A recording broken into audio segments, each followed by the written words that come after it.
Get in here, get in here, get in here. I'm about to hit you with this banger. I'm going to keep it coming. But if you like what I'm doing, go ahead and donate, please.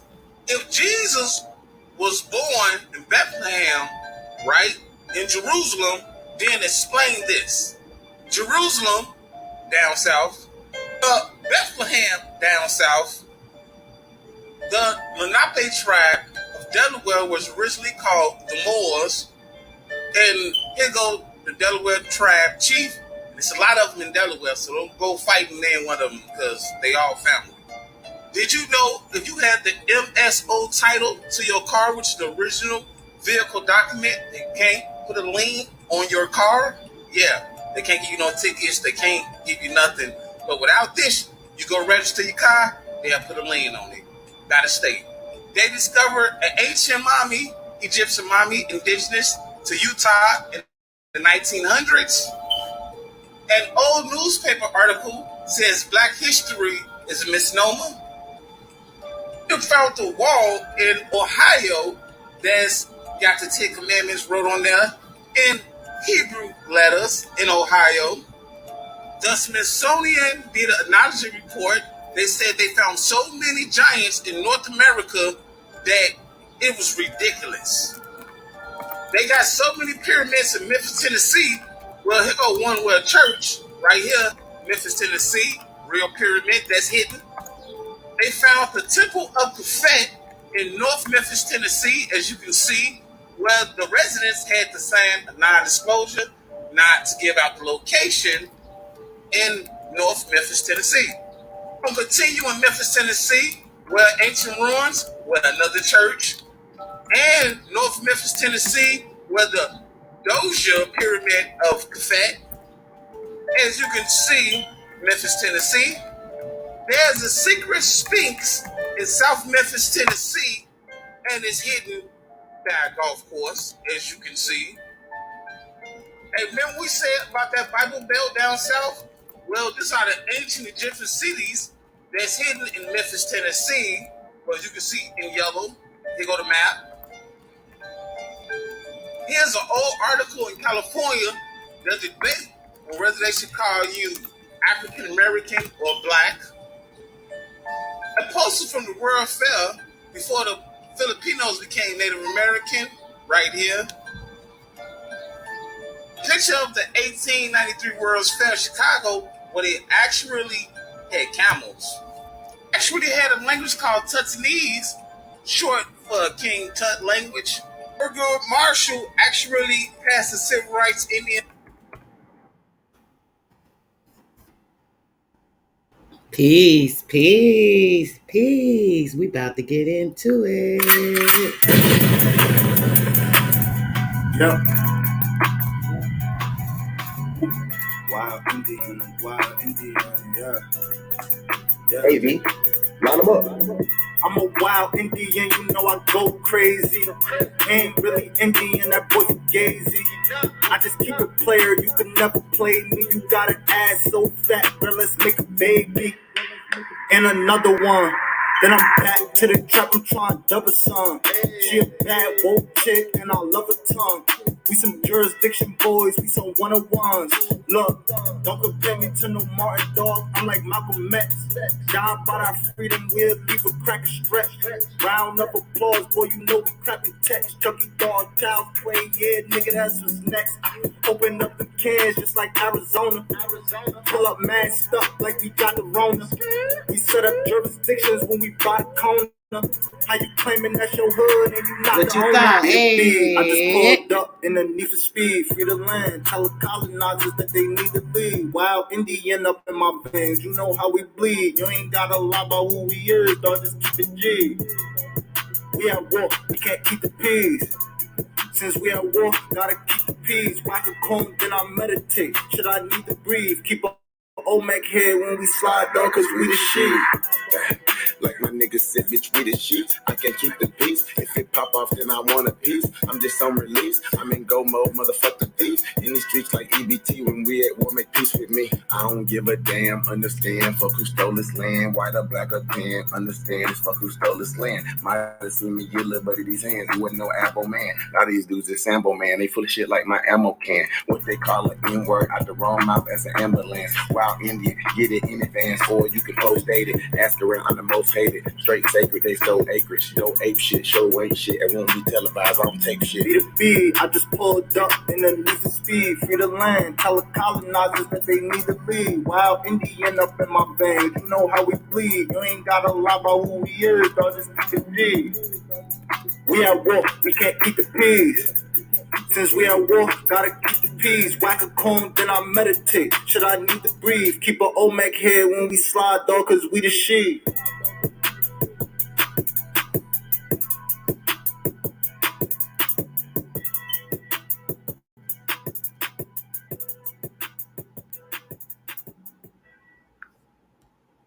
Historians studying the Netherlands' history sometimes refer to the 17th century as the Dutch Golden Age.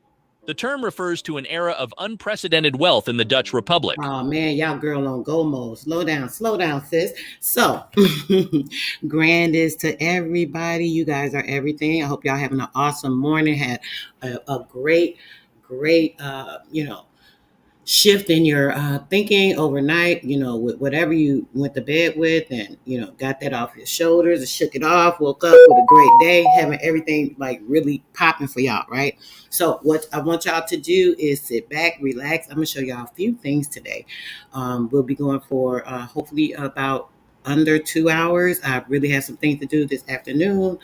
I want to try to get a few things out. So my mind was set on like, go, move, thing to thing. But let me make sure that I take time to shout you guys out. I do apologize. Y'all know I don't usually like to do that. But much love and appreciation to everybody that came in. We're about to get into some perfect info, mind opening, and ran up on a couple of videos that I had saved a while back. And I said, let me just show these real quick to go on to actually providing and showing the information on how these people always playing with us.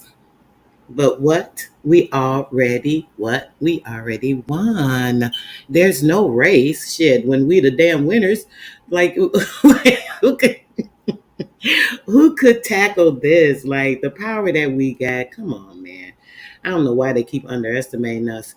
I don't know why they want to underestimate us. Oh, maybe because so many of us underestimate ourselves. So many of us allow people to come in and put imperfections on you, displace you, devalue you, take your self-worth and, kind of step on it, things of that nature. But you know what? I'll say it again. We already won. We already won. There's nothing that they can do to stop what has already been put into effect, especially with the assistance of our ancestors. They're talking about the forefathers. They're always talking about, the forefathers. Fuck your forefathers. We got the mother, the great freaking mother on our camp, on our side, inside of us, outside of us, around us, surrounding us. We're part of the same thing. Come on, man. Stop playing with us. We about to get into it, y'all. Let's see what they talking about. We about to go. When artists such as Rembrandt van Rijn and Johannes Vermeer painted masterpieces and intellectual life flourished in cities like Amsterdam and Delft. But this glittery phrase obscures a dark truth. Many of the Republic's wealthiest residents made their fortunes through the enslavement, sale, and exploitation of African people. However, unlike the Portuguese, the Spanish, Britain, the French, and the USA, whose involvement in the barbaric act of the slave trade is well known, the Dutch hope to bury this truth and continue to deny. Just like the Argentines wiping out their black population and keeping the records off history, the Dutch want the world to forget they ever played a part. In fact, Dutch hagiographers busy themselves by blaming the victims of slavery, claiming that African chiefs sold their people to God-fearing traders from Europe in a bid to make slavery seem like a fair deal. While the small country has done a great deal of hiding its dark past, this video is going to reveal all the dirty secrets and brutality of Dutch slavery that once wiped out African civilizations, tore families apart, and treated human life like cargo to be bought and sold. We are going to reveal the steps Dutch has taken to make restitutions for its dark past. Before we get right into the video, please smash the like button and subscribe to the channel to keep informed of our eye-opening Black narrative. From the early 17th to the mid-19th century, slavery played a fundamental role in the Dutch colonial empire.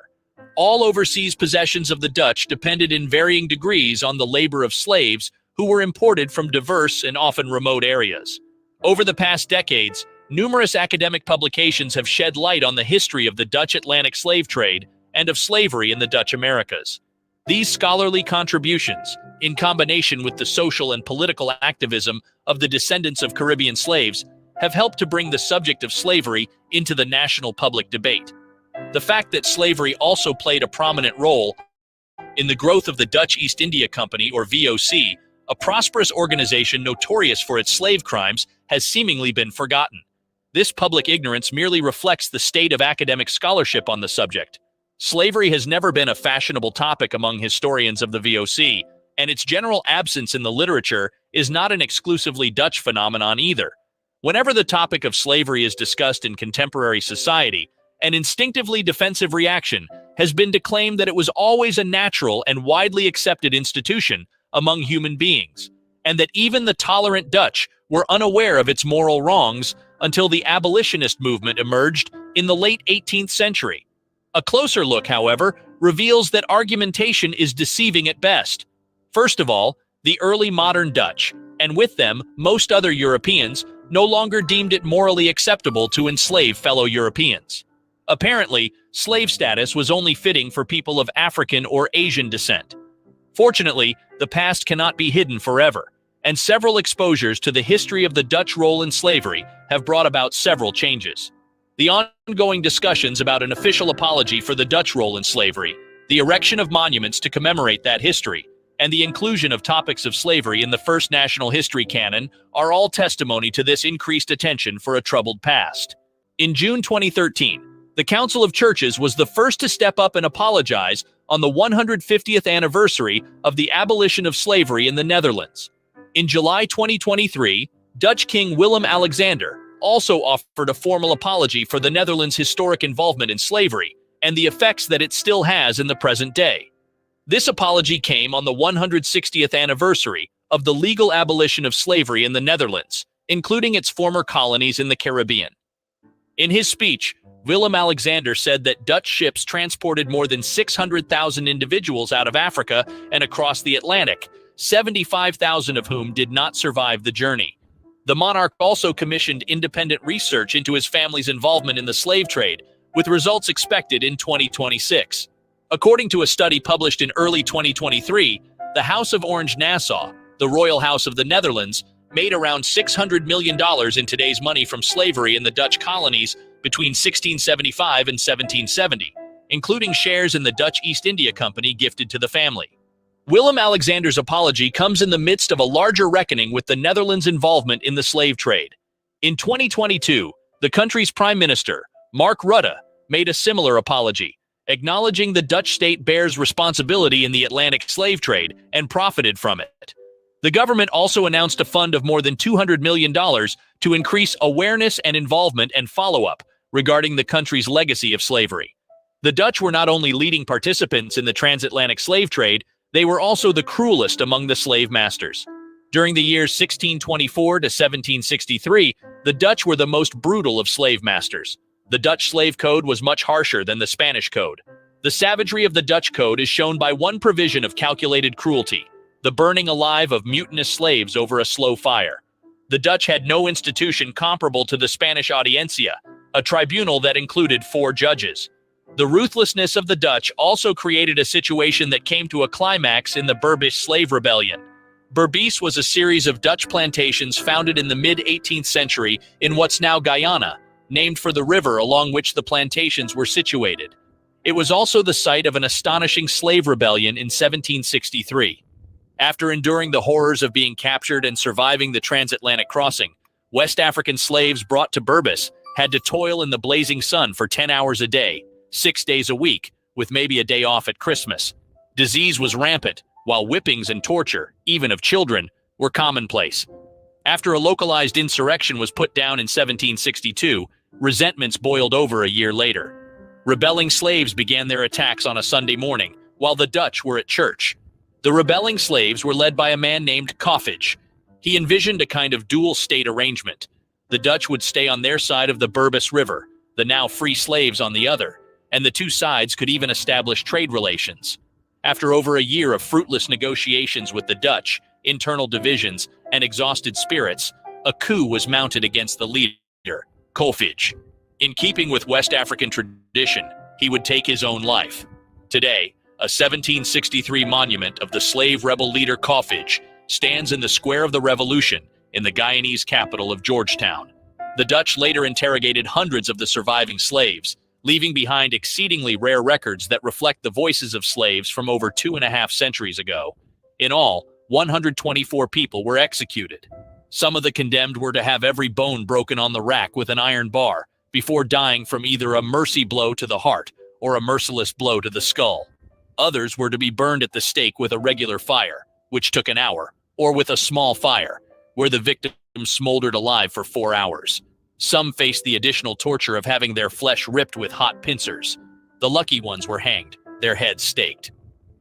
Sadly, but not surprisingly, slavery remains a taboo subject in the Netherlands, a country that profited so enormously from it. Like most Europeans, the Dutch enjoy only those aspects of history that celebrate themselves. As such, many Dutch people go through school and life learning absolutely nothing about the vast crime that contributed so much to the wealth they now enjoy. Many Dutch historians go as far as denying that Dutch involvement barely had an impact on the slave trade. To truly understand Dutch influence in the slave trade, we need to go back in time and analyze the transatlantic slave trade that lasted centuries. The Dutch and the transatlantic slave trade. The transatlantic slave trade was a remarkably straightforward and one-directional migration, the key component of an ingenious triangular commercial system that has been well documented. Ships loaded with a carefully selected assortment of products sailed from diverse ports in Western Europe to the West African coast, where European merchants exchanged these commodities for African slaves sold by local traders. The human cargo was then transported to strategic locations in the Americas, before returning home carrying slave-produced commodities such as sugar, coffee, and tobacco to the European market. It was a good example of the emergence of global trade in the early modern period. If the voyage went as planned, and this included keeping slave mortality on board to a minimum, investors stood to profit from several transactions. For the African victims, the Middle Passage was merely one part of their tragic journey to the Americas. First, they experienced enslavement, coerced transportation, and confinement in Africa itself, before being sold to what must have seemed strange white men who subsequently moved them under excruciating circumstances across the Atlantic Ocean. Finally, after disembarking in the Americas, they often faced further regional trading and transport. For the great majority of them, backbreaking labor on large commercial plantations under the tropical sun loomed as the final destination. The forced alienation of those who survived this initial ordeal undeniably impacted their identity, from local or tribal affiliations within Africa to a more diffuse African identity versus the Europeans on board, and with the passage of time, to the birth of uniquely African-American slave cultures. Due to its highly organized and business-like character, with slave embarkation, mortality, and disembarkation being meticulously registered, historians have been left with large amounts of administrative evidence from which the business, volume, and direction of the transatlantic slave trade can be reconstructed. At present, there are 1,237 officially documented Dutch slave voyages, with a total of 408,658 slaves departing from Africa. However, the actual numbers are an estimated total of 554,300 slaves exported by the Dutch, or roughly 4.4% of the overall volume of the transatlantic slave trade. And of these slaves, around 475,200 reached the Americas alive with a mortality rate of 14.3%. However, there are other accounts that state that more were transported. Despite the inherent subjectivity of all assumptions, extrapolations, and estimations involved, historians generally agree that slightly more than 500,000 Africans were transported on Dutch ships, with somewhere between 50,000 to 100,000 slaves perishing before they reached the New World. Given that their commercial activities on the African coast dated back to the mid-1590s, the Dutch waited several decades before actively participating in the slave trade. Initially, Dutch African trade was primarily focused on gold, and to a much lesser extent, ivory. Their first official settlement on the African coast, Fort Nassau at Maury on the Gold Coast, did not spark any serious slaving activities either. This hesitation can be attributed to the fact that the Dutch still lacked a suitable American colony with a strong demand for slave labor. As the rise of Dutch colonial expansion was closely tied to the enduring conflict with Spain, as well as with Portugal since 1580, Iberian shipping became fair game for Dutch privateers. The capture of Portuguese slave ships in and around the Atlantic Ocean resulted in what has been... I'm going to give you a reminder. Now, look at this picture that they have showing this, right? Now, hold on. Let's remind you guys of what this would have actually looked like, because keeping in mind, they want you to believe, although they went here, they went there, they were only able to go to areas that were where the transportation was allowable, especially when it comes to the wild waters and things of that nature. So let's check out what it actually looked like. Where they said, "Oh, we just had this little slave voyage," and yeah, this part right here.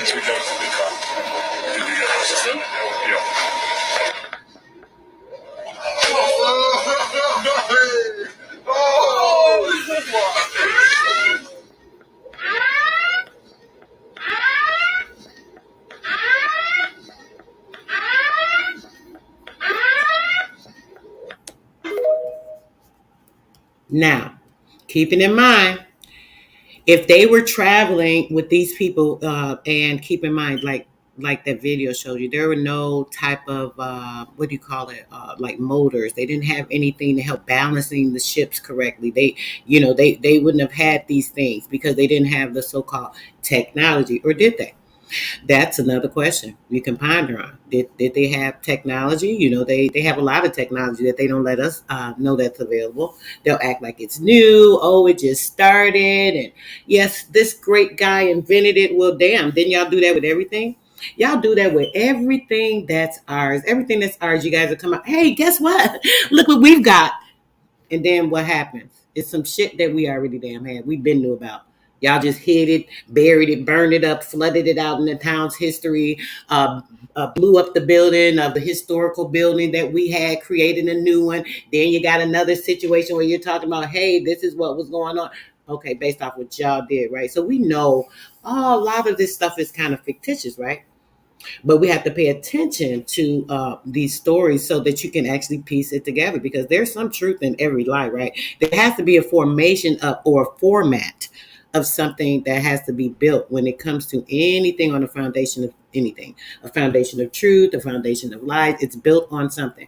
So the lie would have derived from something that had a portion of truth in it. Keep that in mind. When people get ideas a lot of times and they take them over and they try and use other people's perspectives, that's kind of the same thing that happens, right? So we have to pay close attention to that. Let's go. Labeled an incidental slave trade. Slaves carried by the enemy were defined as contraband, and when possible, sold to the nearest friendly buyer. The conquest of Pernambuco and several other Portuguese captaincies in northeast Brazil during the early 1630s handed the Dutch West India Company, or WIC, the richest sugar-producing area in the world, and a full-blown slave society at that. The company officials soon came to the realization that without slaves, sugar cultivation was in danger. After the surrounding rural areas were efficiently pacified, the WIC began expanding its commercial interests on the African coast by simply conquering long-established Portuguese trading posts. Earlier attempts to do so had failed miserably, but victories at Arguin in 1633, Elmina in 1637, and São Paulo de Luanda and São Tomé in 1641 guaranteed an unprecedented Dutch dominance on the African coast. Never would the Dutch have easier access to slaves than during the 1640s. The history of Dutch Brazil can be divided into three acts. First, the conquest and consolidation of a sizable territory for sugar cultivation, followed by a decade of relative peace and prosperity under the enlightened governorship of Johann Maurits van Nassau, and finally, renewed warfare with the local Portuguese colonists, leading to the ultimate surrender of the colony in 1654. During the government of Maurits, thousands of slaves were imported by the WIC, heralding the official involvement by the Dutch in the transatlantic slave trade. At first, these slaves were mainly procured from the Calabar region, which is the Slave Coast, Bight of Benin, and Bight of Biafra, and the region north of the Congo River. But the Dutch, fueled by the traditional preferences of the Portuguese Brazilian sugar planters for Angolan slaves, would take the main port of Luanda in 1641. The increasing volume of slave imports and sugar exports in the 1640s came to a sudden halt when open hostilities broke out shortly after Maurice had returned to Europe. Everywhere sugar plantations and mills were burned to the ground or halted their production. The Dutch slave trade to Brazil may have generated less of a historic impact than the few incidental slaves delivered to other locations in the New World in the previous decades. The Dutch did introduce more slaves from West Africa to Brazil, primarily from the Slave Coast, thereby perhaps introducing the first Igbo from the Bight of Biafra in Pernambuco as well. War undoubtedly had a dramatic but also liberating effect on the lives of slaves in Brazil. New slaves arriving from Angola could no longer be sold or fed by the company. The Hoga Rod in Recife begged its WIC colleagues in Luanda to stop sending slaves across the Atlantic, and those who had already arrived were now redirected north. In January 1646, the Tamandare sailed with a cargo of slaves from Fernando da Noronha via Barbados to New Amsterdam. The relative ease with which this merchandise was sold appeared as a harbinger of things to come. With Dutch Brazil sliding into the chaos of civil war in the mid-1640s, the WIC faced a dilemma. What should be done about the slave trade, especially after its short-lived supremacy on the African coast was eroded when the Portuguese recaptured Luanda and Sao Tome in 1648 and the English slaving activities were expanding? To resolve this, the Dutch would open new markets for slaves in the English and French Caribbean by introducing slave-based sugar cultivation closely resembling the Brazilian model. The first Navigation Act in 1651, established under Cromwell, was mainly intended to suppress Dutch trade to the English colonies and fueled the growing animosity between the two maritime superpowers, eventually leading to 3 naval wars between 1652 and 1674. Increasingly stifled by the mercantilist policies of England and France, the Dutch looked, ironically perhaps, to the colonies of their former enemy Spain to provide new markets for the slave trade. Between 1646 and 1657, Dutch traders sold about 3,800 slaves to Santo Domingo, Puerto Rico, and Tierra Firme, while between 1657 and 1663, 14 Dutch slave ships arrived at Buenos Aires in the Rio de la Plata region alone. It is in this volatile arena that the emergence of Curaçao as a slave trade entrepot for the Spanish Americas should be situated. No longer useful as a military base now that the war with Spain had ended and never entirely suited for commercial plantation agriculture, the company was desperately looking for another niche. For the next half-century, Curaçao would take advantage of the Asiento trade, receiving saltwater slaves from Africa and distributing them to the Spanish Americas according to contracts made in Europe. The Asiento contracts were renewed and reconfigured several times during the second half of the 17th century, thereby consolidating the Dutch position as a major player in the transatlantic slave trade. Altogether, almost 100,000 slaves, or roughly 20% of the entire Dutch slave trade, accordingly found their way to the Spanish Americas between 1658 and 1729, with a sizable number from the Slave Coast, thus further diversifying the ethnic makeup of the Spanish colonies. Except for their short layover at Curaçao and their impact on the island economy, most of these Africans quickly disappeared from the Dutch colonial realm. And while this transit trade enhanced the historic reputation of the Dutch as slave traders, the slaves themselves ended up in Spanish, not Dutch colonies. With Curaçao evolving into Amsterdam's Caribbean counterpart, other Dutch colonies in the Americas received slaves only sparingly during the 1650s and 1660s. Governor Peter Stuyvesant of New Netherland repeatedly requested slaves from Curaçao, but only a few actually arrived. Sound business acumen, not national solidarity, ensured that most surplus or refuse slaves were sold closer to home, and usually at much better prices. New Netherland simply could not compete with the Caribbean plantation colonies in their demand for slave labor. Of the 2 large slave cargoes arriving in New Amsterdam, most of the slaves of Het Witte Paard were quickly resold to tobacco planters in the Chesapeake, and the 290 slaves disembarking from the Gideon were just in time to witness the peaceful surrender of New Amsterdam to the English. New Netherland was, by all accounts, never more than a peripheral destination in the slave trade. even if the small stream of slaves arriving would lay the foundation of a vibrant African American community. The Peace of Breda, settling the Second Anglo-Dutch War and swapping New Netherland for Suriname, would greatly impact the future of the Dutch transatlantic slave trade. For the next century and a half, the Dutch colonial possessions in the Americas would remain largely unchanged. One could even say that the failed colonization of New Holland, or Dutch Brazil, and New Netherland, which is Dutch New York, made the WIC domain leaner and meaner, and heavily concentrated on the lower Caribbean. This suited the financial and structural reorganization of the company in the early 1670s very well. With Curaçao now in its golden age as a slave trade entrepot to the Spanish Americas, and with Suriname emerging as the quintessential Dutch plantation colony, the future opportunities for the slave trade looked promising. Curaçao and Suriname were the primary beneficiaries of the Dutch slave trade in this period, receiving almost equal numbers, with the crucial difference being that most slaves to Curaçao were transferred to Spanish colonies, while Suriname functioned as an end destination. Between 1676 and 1716, over 42,000 African slaves arriving at Curaçao were distributed among Spanish traders. When, after the War of Spanish Succession from 1702 to 1713, the Asiento contracts fell squarely into English hands, the slave trade to Curaçao rapidly declined. Not only did this have immediate effects on the island's economy and the activities of the local company slaves, but it would result in a rapid creolization of its African American population and the sustained growth of a free black community. During the 1730s, the WIC relinquished its monopoly on the transatlantic slave trade, leading to the emergence of a large private slave trade and the end of its illegal forerunners, the interlopers. Companies such as the Middelburgse Commercie Compagnie, or MCC, and the Rotterdam-based firm of Rochussen were now mainly responsible for delivering slaves to Suriname and the smaller Dutch plantation colonies on the wild coast like Berbice, Essequibo, and Demerara. As a consequence, the historic connections between Zeeland and the wild coast were rekindled, with almost 80% of the Dutch private slave trade organized by companies from that maritime province.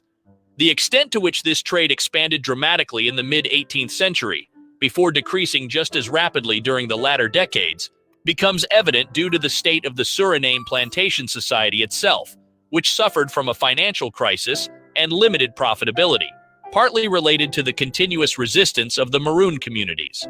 It was also due to the general decline of the Dutch Republic, no longer a major player in Europe, with English supremacy in the Fourth Anglo-Dutch War confirming the loss of their maritime prowess. The inability of the Dutch to keep pace with economic developments was quickly answered by increased British and U.S. slave trading activities. The U.S. and English would take over with a total of 7,011 slaves arriving in Suriname on U.S. ships during the 1780s and 1790s, with the British focusing predominantly on Essequibo and Demerara, especially after occupying these colonies in 1795. The colonies were shortly returned to the Dutch during the era of the Batavian Republic from 1795 to 1805, much to the chagrin of even the Dutch planters. A total of 6 Dutch slave voyages in 1802 to 1803 delivered an estimated 1,287 slaves to Suriname.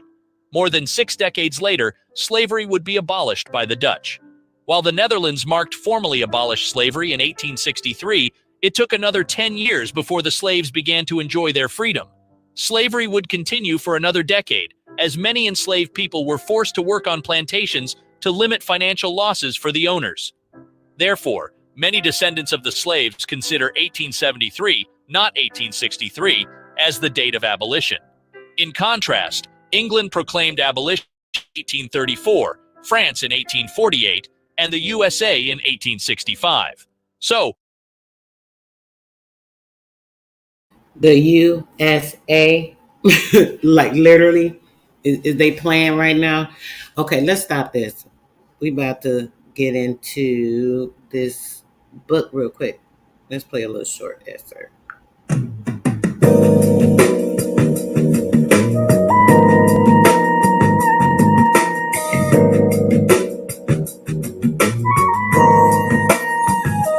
Is it a crime for me to be feeling this way? I'm going out of my mind.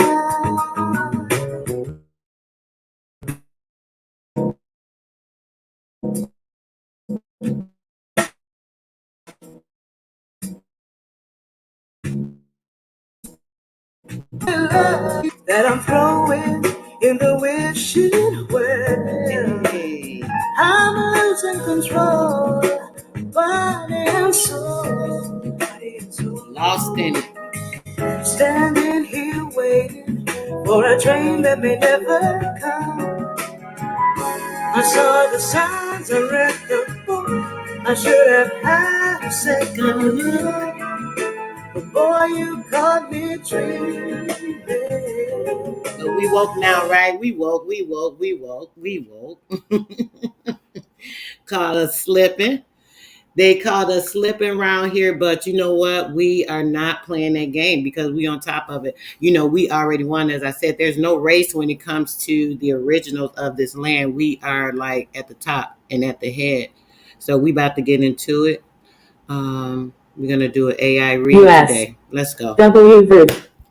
Message from the President of the United States, transmitting a report from the Secretary of War in compliance with a resolution of the Senate containing a list of the names of the several agents of Indian affairs and of the agents of Indian trading houses with the pay and emoluments of the agents respectively. Indian, pay close attention. A list of the names of several agents of the Indian affairs and of the agents of Indian trading houses with the pay and the emoluments of the agents respectively. Let's get it. Of the agents respectively. April 10th, 1818. Printed by order of the Senate of the United States. Washington, printed by E.D. Kraft. /X0 / diamond suit /VNS%I. TQ the Senate of the United States. In compliance with the resolution of the Senate requesting me to cause to be laid before them a list of the names of the several agents of Indian affairs and of the agents of Indian trading houses with the pay and emolument of the agents respectively, I now transmit a report from the Secretary of War which contains the information required. James Monroe. Washington, April 9th, Y 1818. Department of War, 1st April 1818. The Secretary of War, to whom was referred the resolution of the Senate requesting the President of the United States to cause to be laid before them 44 a list of the names of the several agents of Indian affairs and of the agents of Indian trading houses, together with the pay and emoluments of each of said agents, has the honor to transmit papers A and B which furnish the information required by the resolution. J.C. Calhoun. The President of the United States. */VFV% *4C *4VI %S/4 volts V \% X // Y1 2.8 volt V. A list of Indian agents with the salary and C allowed to each. Names. Salary per N.C. Dolls. Rations and pay. David B. Mitchell, Creek agent. Return J. Meigs, Cherokee agent. John M. Keiki, Choctaw agent. Peter Chauto, agent. St. Louis, Benjamin, do. Arkansas, Choctaw. Richard Graham, do.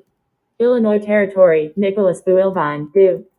Prairie du Chien, John Jameson, do. Natchitoches, Charles Jaut, do.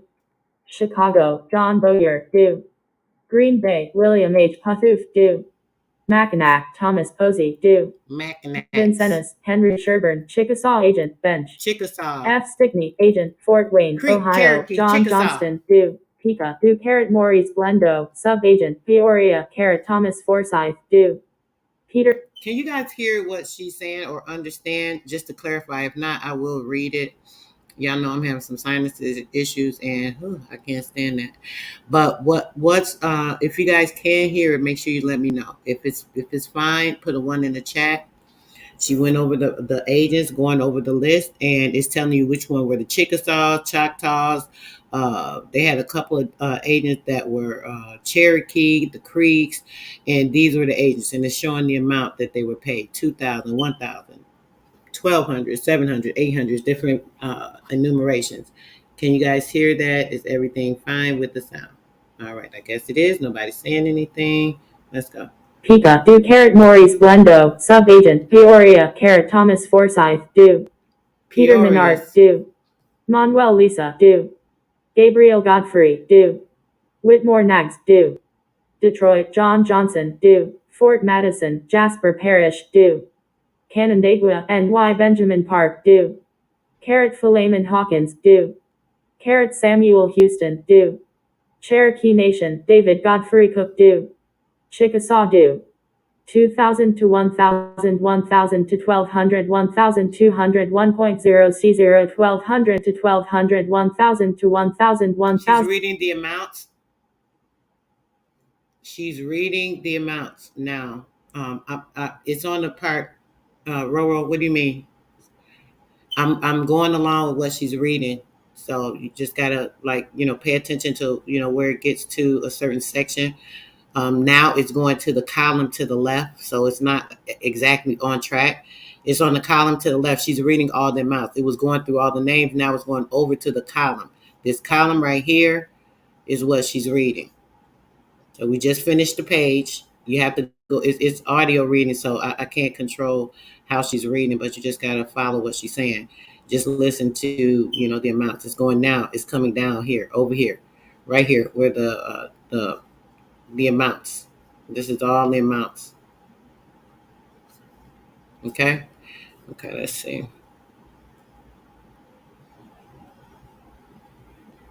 So when she gets back down here, we'll get to the next page, and it'll probably do the same thing, scrolling, so on and so forth. Fort Madison, Jasper Parish, do. Canandaigua, NY Benjamin Park, do. Philemon Hawkins, do. Samuel Houston, do. Cherokee Nation, David Godfrey Cook, do. Chickasaw, do. 2000 to 1000, 1000 to 1200, 1200, 1.0 C0, 1200 to 1200, 1000 to 1000, 1000 to 1000, 1750, 750, 800, 600, 600, 547, 500, 500, 6664S, 365, in lieu of subsistence. 4451 or G72 pef annum in lieu thereof. 300, 400, 50, 480, 500, 1000 to 1000. Department of War, $1 pound J. April, 1818. Note: Indian agents have been allowed rations or money in lieu thereof, in addition to their annual compensation, and, in some cases, an allowance has been made for a servant and forage for a horse. -8B list of persons. Listen, I want you guys to pay attention to this. I was waiting on to get to the bottom. It says here again, the Indian agents have been allowed rations or money in lieu thereof, in addition to their annual compensation, and in some cases, an allowance has been made for a servant and forage for a horse. They would get a servant and a horse. Here comes the slavery and servitude. See, this was the trading. When they had to have these people used. We're not going to get to, what the agents were doing. We know they had a multitude of different jobs. But these particular agents, what they were doing, they were getting paid for multiple things. So as you can see here, when they're talking about old slavery, this, and that, they were given the slave. This is how we have our some of our ancestors, 1818, right? This is how we have some of our ancestors that were slave owners. It was a lot of these traders. There you go, brother. That's my boy. He's right on. He's see where I'm going. I didn't even have to get to it. There are a lot of these traders, as the brother said. I was going to say agent, trader, agent, same damn shit, right? So-called civilized tribes, civilized tribes. They're all the 5 civilized tribes. What is civil? Do you guys know what civil is? The civilized tribe. They let these people come and create something on the foundation of how they should be, setting them up with their dumb self. Either way, we'll be sad. Oh, I'm going to get this plot of land. I'm going to get a stipend from the company. I'm going to be doing this. I'm going to get this. Oh, I can even get a slave. Oh, I can get my own land and have a slave. Now I'm going to build. Yeah. Here go these ancestors. They be back. Oh, our ancestors, they had slaves back there. Listen, come on, y'all. I hope y'all stay woke. Stay woke. Don't be walking around me. -8B list of persons employed in the Indian Trade Department with their salary and C names. T1 salary and C per N. Dolls. Subsistence money in lieu of rations. Thomas L. M. McKinney, Superintendent Indian Trade, 2000 R. George the 100th Sibley, Factor. 1,365 meters. M. Eli, assistant. 500 150 John W. Johnson, factor. 1,365 Robert B. Belt, assistant. 500 150 Matthew Irwin, factor. 1,365 Jacob B. Varnum, do. 1,365 Isaac Rawlings, John, do. 1,365 John Fowler, do. 1,365 George S. Gaines, do. 1,365 Benjamin Everett, assistant. 500 150 Thomas Hughes, factor. 1,500 Department of War, East April. 1,818. A caret V op asterisk asterisk backslash percent degree al caret asterisk degree o asterisk asterisk asterisk asterisk mu tilde minus a caret aavy asterisk dot gvo asterisk asterisk a c0 degree pound of faux caret t asterisk caret o a caret o. Oh, sorry, guys. I'm just I'm doing something else. Two things at one damn time. Okay, so as you guys see, that's pretty much trading on you, setting you up because they wanted to get ahead. They're like, oh, these people coming in, they invading this and that shooting. They keep killing people and this and that. They weak ass. Instead of us standing up and, keep fighting with our people, shit, we've been fighting amongst each other or whatever, but this is all our land. So we can fight amongst each other. That's like in my house. Me and my sister get into a fight. We go to school and then somebody trying to fight or jump on her. Y'all already know it's on. It's on and popping. But see what they did, they decided to be the ones that's like, you see your sister getting jumped up. She was fighting with me earlier. That's what she getting. You're going to let somebody else beat your sister up, right? Is that kind of what this sound like to y'all? Because that's what happened.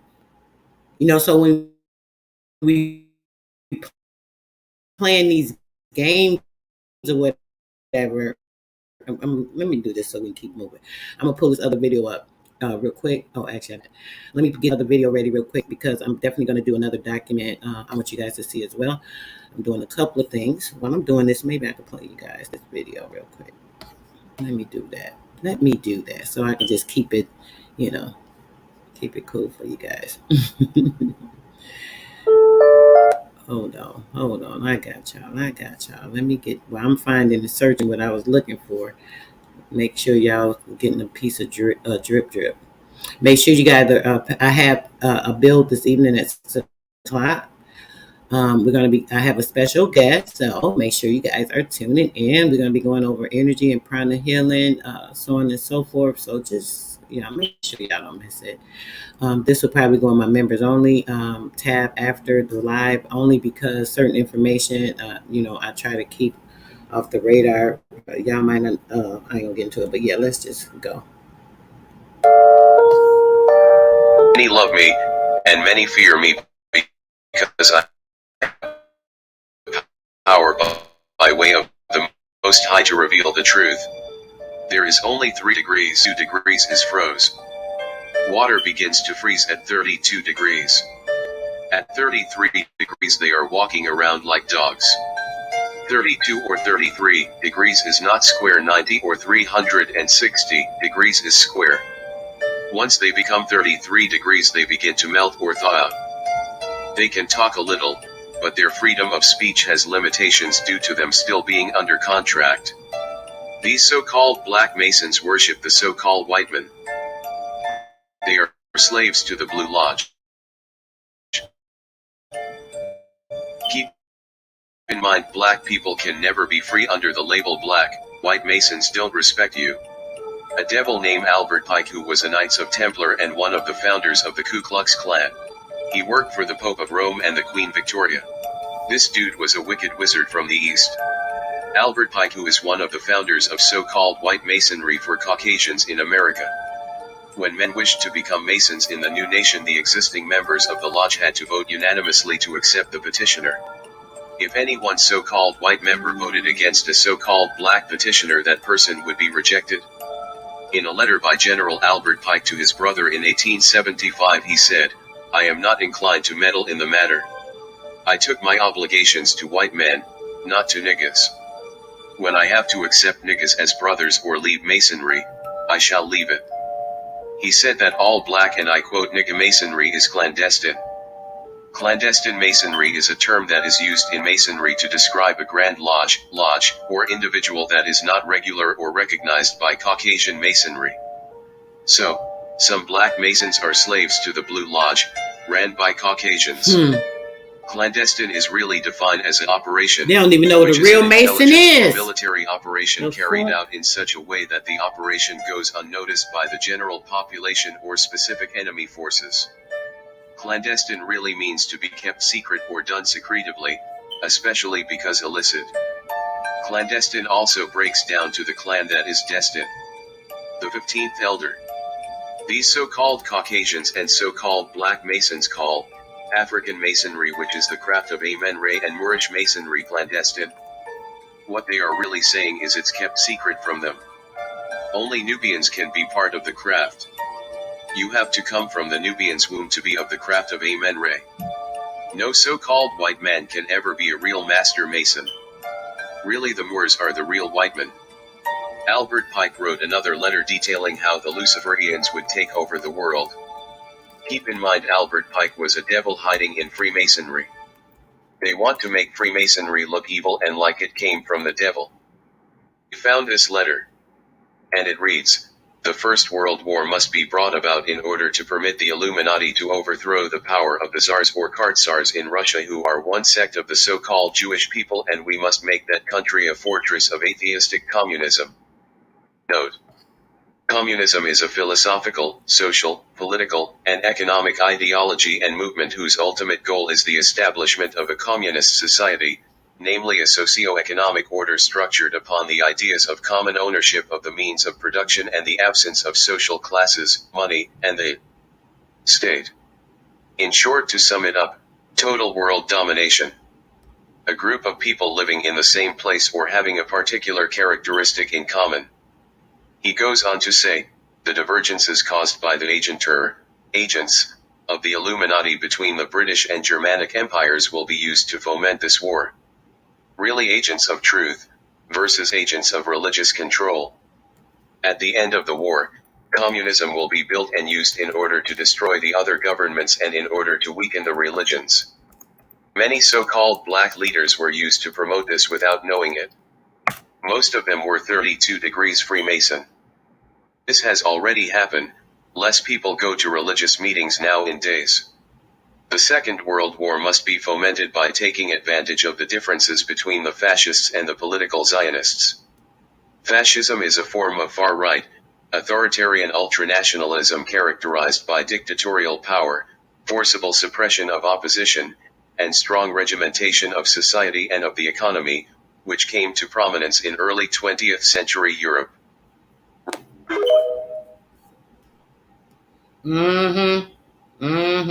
Let me keep moving. I'm gonna do this video so I can do a quick read after it. Let's keep going, guys. Let's just keep it going. Y'all know about meat and bones, so don't get offended with anything. Some of the words, y'all know I get annoyed with it too, but we try to take the important part of widespread oppression has followed. Let's get it. In recent years, various aspects of Australian history and culture have faced critical scrutiny from activists and members of the press who align themselves with Aboriginal advocacy. Australia has been painted with a broad brush of genocide of its so-called native people, and widespread oppression has followed to silence the very rich history of what they are calling pre-colonial civilization. And if you challenge any of this and point out its flaws, you are a morally bad person who insults Aboriginal people and wounds their self-esteem. It seems to me that purposely placed disinformation has made its way into the realm of history, academia, science, education, and even entertainment. These actions are aimed at challenging and delegitimizing Australia as a nation. Today, I want to explore how much of this has been exaggerated and fabricated by the Aboriginal industrial complex, whether or not it is politically loaded, and how much of it is even true. As Australia approaches the upcoming referendum on the voice to Parliament and discussions about a possible Makarrata Treaty, it becomes increasingly important to engage in critical analysis and the seeking of truth regarding these topics. The first point I want to focus on is the claim that Aboriginals are native to the land of Australia, with a history in the land spanning back more than 60,000 years of continued existence. We are told that there is a widespread scientific consensus on this issue and that there exists genetic DNA evidence, as well as anthropological and archaeological evidence. The Australian people also generally accept it on face value, without really understanding what the evidence actually is. One thing that needs to be noted about the claim of there being some sort of scientific consensus is that this is not how science works. This is how politics work. Science is not based on a vote, nor is it based on popularity or democracy. Science is based on facts, empirical data, and the exploration of hard evidence. The claim of Aboriginal nativity and the 60,000-year-long continued existence is based more so in politics than it is in conclusive scientific evidence. There are many historical biases, methodological concerns, and even alternative interpretations which have been presented by critics with scientific backing, but these are usually swept under the rug and ignored. These claims of 60,000 years and nativity seem to be published all over the internet and repeated exhaustively by authors and journalists.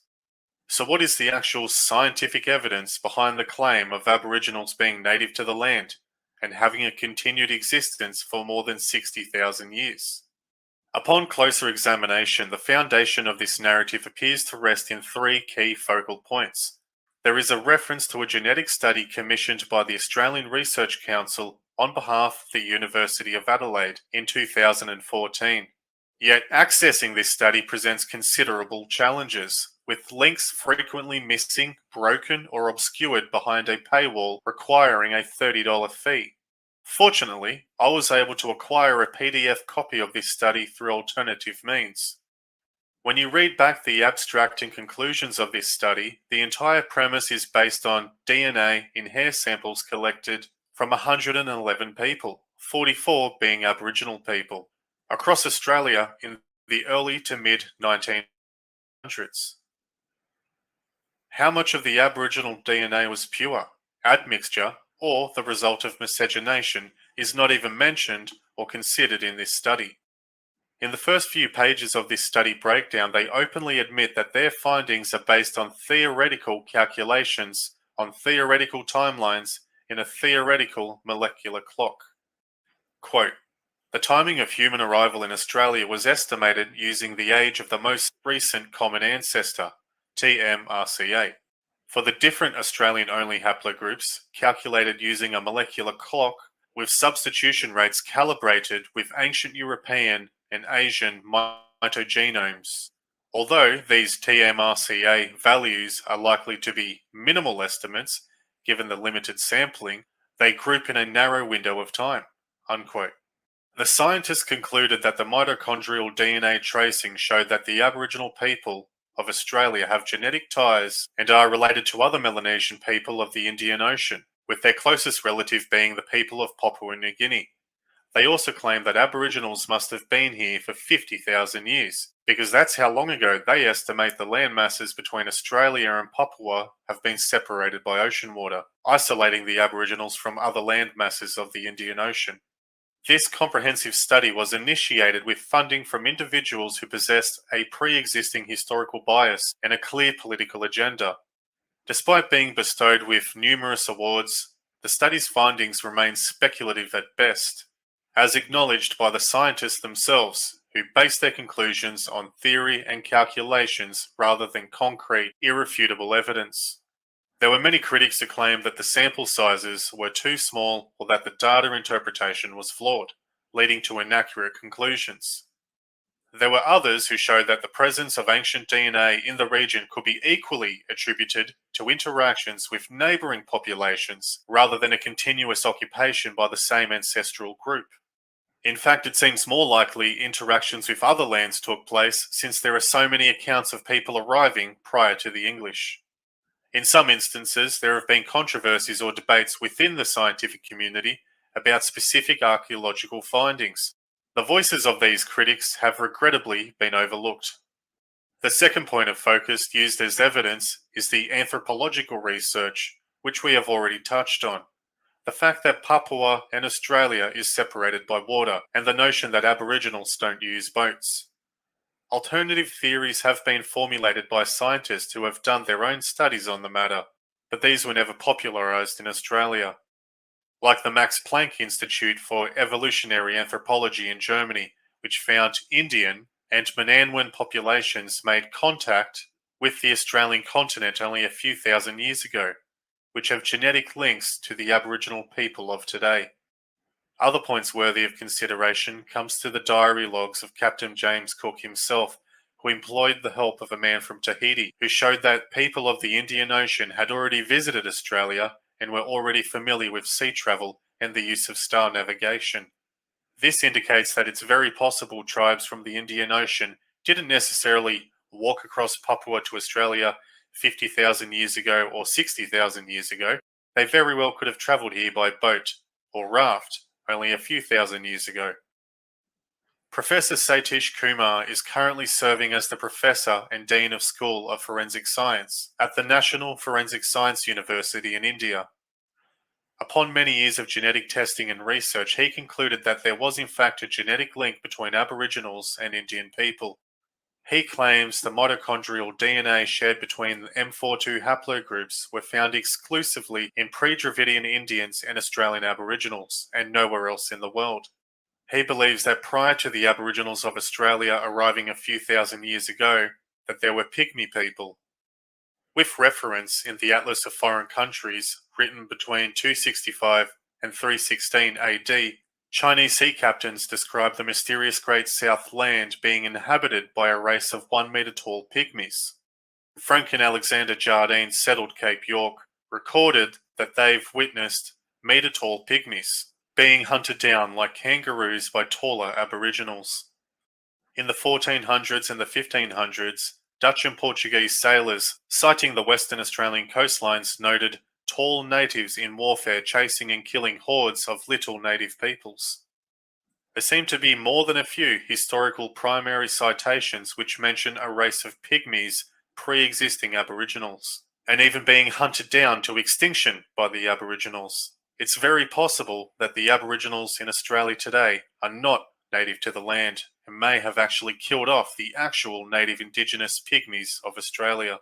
Not only is there historical citations for this, but there may even be archaeological evidence.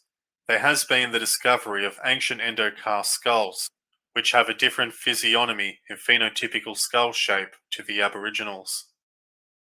The third point of focus is perhaps the most redundant, but it seems to be the point that is taken most seriously by academics and politicians. This is the tradition of Aboriginal oral law. Aboriginals did not have any dating methods, and they do not do any record keeping at all. Therefore, it is absurd to accept any timing or dates that they give as factual.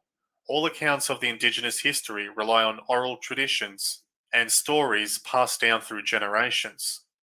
The reliability of this type of evidence gets distorted and exaggerated with time and cannot be taken seriously. In the second part of this video, I want to focus on the fabrication of Aboriginal history, the invention of their culture, and the myth of there being an Aboriginal nation or a civilization prior to Australia being settled by the British in 1788. I feel like this is a very important area of focus, as much of the land rights issue, as well as the idea of a voice to Parliament, stems from the idea that there was in fact a nation already existing in Australia, which was apparently conquered and genocided by British invaders.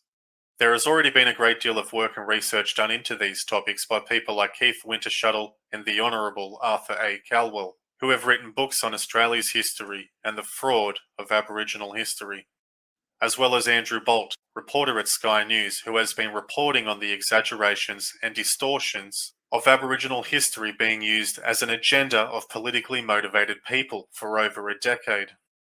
When activists and politicians advocate for giving the Australian nation over to the Aboriginal people, it should be duly noted that Aboriginal people were never a nation. Upon the arrival of British settlers, Australia was only made up of about 500 different tribes, each with their own language and customs, who were often warring with each other over food and access to water. There was also much of the land in Australia that was uninhabited and not claimed by any particular tribe. So when they talk about land rights, treaty, and handing over the nation of Australia to Aboriginal people, one should ask, which Aboriginal people? As they were never unified as a people, and the concept of nationhood and naming cities was foreign to them. You might notice how the left-wing government of Australia is talking about renaming a lot of our cities back to their so-called traditional Aboriginal names. There is no evidence that there was any cultural consensus over large geographical areas having any traditional names. They may have had names for mountains and rivers and things like that, but how could they have a name for the exact geographical area of, say, Brisbane, for an example, before Brisbane even existed and was built up into the city that it is today? It's impossible. Are we going to be led to believe that it just so happens that Meanjin was the exact same place in area size as Brisbane before anything was ever built there? It's absurd. The fact of the matter is, Aboriginal people have never been a civilization. There is no evidence of agriculture or farming ever being used, which is the very basis of what a civilization is. There was never a functioning alphabet, and there existed no culture at all outside the very primitive hunter-gathering nomadic lifestyles that they lived, as was expressly documented by the settlers and scientists who arrived in Australia. It has never been proven that Aboriginals progressed past Stone Age technology, which was the prevailing opinion of the National Geographic up until recent years. Senator Hanson. Thank you very much. Labor loves that it was one of their very own who delivered the Stolen Generations apology. Kevin Rudd did the hard sell on the apology, telling Australians it was necessary for us to move forward together as a nation. However, Anthony Albanese has decided to turn us backward as two separate nations divided by race. That's the real end game. That's ultimately where the racist voice to Parliament will take us. Labor is committed to implementing the Uluru Statement in full, so the voice is only the first step. The next step is truth-telling, but Labor can't bring itself to tell the truth about its plans for the voice. Labor can't admit the truth that the elitist, out-of-touch, Aboriginal industry, which concocted the Uluru Statement, has for decades now been responsible for the failure to close the gaps. Labor won't admit the truth that out of uncounted billions of dollars the Aboriginal industry has stolen from taxpayers has failed to help Aboriginal and Torres Strait Islander people living in the violence, plague, economic and social dead ends we call remote communities. The truth is, this industry is made up of thousands of corrupt and dysfunctional Aboriginal corporations and land councils. The truth is, these organisations are only interested in lining their own pockets and using their power to punch down on the truly disadvantaged Aborigines they despise and the few good people who are really trying to help them. The issue of Indigenous Protected Areas, IPA, runs parallel to the matter of land rights in Australia. IPA are areas considered culturally significant to Aboriginal people, with volunteers and Aboriginal-led NGOs determining their importance. In many cases, these areas are closed off to white people who do not identify as Aboriginal. Unfortunately, the decision-making process relies solely on their word, without the need of formal proof. Consequently, there have been instances where businesses were compelled to close due to a cultural significance claim. Basically, anywhere they find a fishbone in the dirt, it can be considered a place of cultural significance. Appealing such declarations or seeking independent expert assessments is currently unavailable, leaving affected parties with limited recourse. Presently, over 87 million hectares, constituting 50% of Australia's National Reserve System, is designated as an IPA, and further land acquisitions continue. With the potential empowerment of the voice to Parliament in the Makarrata Treaty, concerns arise regarding the implications of what some view as a form of racial land privatisation. Recent government action includes an allocation of $231.5 million in additional funding for the IPA program from July 2023 to June 2028. In July of this year, it was reported that tree planting work along the Canning River was halted after an Aboriginal corporation demanded $2.5 million. According to XYZ, who reported on this topic, quote, amid ongoing confusions over the implementation of Western Australia's controversial new cultural heritage laws, 2 major tree planting events in the state were cancelled this week after an Aboriginal corporation demanded $2.5 million for approval. So you have this group who has volunteered their time and money into planting 5,500 shrubs and trees along the Canning River to help with conservation efforts in this Aboriginal designated area. Unfortunately, the Aboriginals don't care about that they're going to be given all of this stuff for free. They want $2.5 million for approval. Even much of what is contributed toward Aboriginal culture is not in fact Aboriginal. The most famous example of this would be Aboriginal dot painting, which originated 40 years ago back in 1971. Geoffrey Barden, a white French artist, was assigned as an art teacher for the children of the Aboriginal people in Papunya, near Alice Springs. He noticed Aboriginal children would draw symbols into the dirt when he was telling stories. He utilised this and created his own art form, which was then popularised by Aboriginal children. In time, this sort of art was considered culturally significant to Aboriginal people and attributed to their long spiritual history in Australia. Many Aboriginals would even later sue non-Aboriginal artists for using this type of art method, claiming it was culturally insensitive to steal and appropriate their ancient craft for the purpose of seeking profit. The most famous example of inventing Aboriginal history and culture is none other than author Bruce Pascoe. Bruce Pascoe is an Australian writer and author who claims to be Aboriginal. He has written over 30 books on Aboriginal pseudo-history. It is essential to approach any historical work, including Dark Emu, with critical thinking and an open mind. When examining historical citations or their interpretations, it's crucial to consider multiple sources of evidence, scholarly research, and peer-reviewed publications. Bruce didn't do any of that. He went into the topic with a political agenda and a historical bias, purposely misrepresenting evidence, sometimes even relying on fictitious work and often resorting to gross exaggerations. They defended him against accusations of falsely claiming Indigenous heritage, even when Michael Mansell, the chairman of the Aboriginal Land Council of Tasmania, wrote last year, quote, for political reasons, journalists of the left wanted to believe Pascoe was genuine and put up the blinkers to any contrary view. Now they must eat humble pie and admit they got it all wrong. The warning signs were there all along, but the ABC refused to acknowledge them, even when the warnings came from figures you'd think they would pay attention to. Former ABC journalist Kerry O'Brien last year has asserted in a critique in the monthly magazine that you regularly exaggerate and embellish the facts in Dark Emu. Such selective quoting creates an impression of societies with a sturdiness, permanence, sedentarism and technical sophistication that's not supported by the source material. One of the claims he made is that Aboriginal people were the world's first bakers, who harvested grain and seed and baked them into bread, 15,000 years before the Egyptians did. His evidence for this? He cites what he believes are grindstones and the pushed-over bales of grass mounds. You would think that Aboriginal people who had a diet of very little carbohydrates would have continued this practice and that there would be an abundance of evidence to support it. Or maybe Bruce is misrepresenting the facts in order to spin a story and sell a book. Bruce Pascoe was even promoted heavily by the ABC and other media outlets for his work on Aboriginal history, culture, and agriculture, until he was exposed as a fraud who made the whole thing up.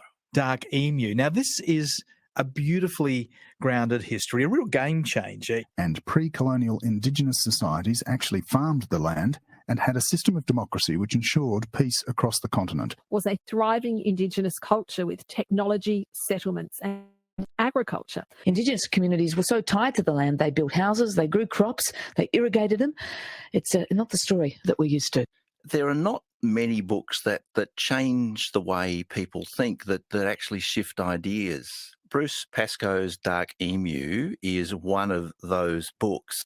Critics, like Andrew Bolt, argue that Pascoe misinterpreted or exaggerated certain pieces of evidence to support his claims about Aboriginal agricultural practices. A significant PR campaign is promoting the notion that Australia's history is characterised by state-sponsored oppression and genocide of Aboriginal people. This idea seems prevalent across social media, mainstream media, and various written works, which create a common narrative. It is suggested that the Australian government sanctioned ethnic cleansing, leading to the brutal murder of hundreds of thousands of innocent Aboriginal men, women, and children. And some even claim the death toll to be in the millions, even though there was never millions of Aboriginals living here. It is crucial to recognise that these assertions are not supported by historical evidence. Respected historian Henry Reynolds, known for his left-leaning perspectives, has estimated the number of Aboriginal deaths to be around 20,000. There can be no certainty about the Indigenous death toll. Despite this problem, which is inherent, I decided in 1981 that I should try and give some estimate. I felt it was a responsibility of an historian who had studied this subject to try and arrive at some reasonable estimate of the numbers killed. I said it was reasonable to suppose that 20,000 Aborigines had died in conflict with the settlers. It was and remains an estimate, but it was based on 10 years of research into frontier history. Yet, even he acknowledges that this estimation is based on a mathematical formula he devised, lacking reliable historical citations. Keith Windschuttle is an esteemed Australian historian, renowned for his comprehensive series of lectures and publications on Aboriginal history, notably titled The Fabrication of Aboriginal History. Through meticulous research and analysis, Windschuttle challenges prevailing notions surrounding the concept of Aboriginal genocide, presenting evidence that disputes its veracity. They show how deeply this version of history has now penetrated the wider culture. Our professional historians, however, are the ones responsible for this, because it's they who've created the intellectual framework for these claims and have given them an aura of academic respectability. The ultimate statement of this outlook is the newly completed National Museum in Canberra, whose architecture borrows its central theme from the Jewish Museum in Berlin, built to commemorate the Holocaust. Now, I've also used these examples because, despite the prominence and influence they had, not one of the points I've quoted from them here is true. Take the incident at Risdon Cove. There were two separate reports from the British officers there at the time. Both said a settler and his wife had been surrounded in their hut and threatened by more than 200 Aborigines. Soldiers from a nearby camp came to their rescue and shot at most 3 people. One of the reports said 3 natives were killed, the other said 2 were killed and 1 wounded. Now, these officers had no ostensible reason to lie or to downplay what happened. They were only doing their duty. However, at a government inquiry in 1830, a former convict testified that he thought, quote, 40 to 50 blacks had been killed in 1804, even though he admitted he had not been there at the time. Despite this claim being no more than a rumour 26 years after the event, it has allowed those historians who want to beat up this issue to say witnesses have claimed up to 50 Aborigines were killed. Hence, when translated into the wider culture, a defensive action with 3 adult casualties has become a massacre of 50 innocent men, women and children. And the Wall Street Journal's claim that the bodies were salted down and sent to Sydney for anthropological investigation is another rumour first made in 1830 that had no contemporary corroboration. We can be even more certain about the Bells Falls massacre of the 1820s. This is a complete fabrication. There is no contemporary evidence to support it of any kind. In fact, the first reports of this event did not appear in print until 1962, that is 120 years later, when an article in the Bathurst Times by a local amateur historian reported it as one of the oral legends of the district.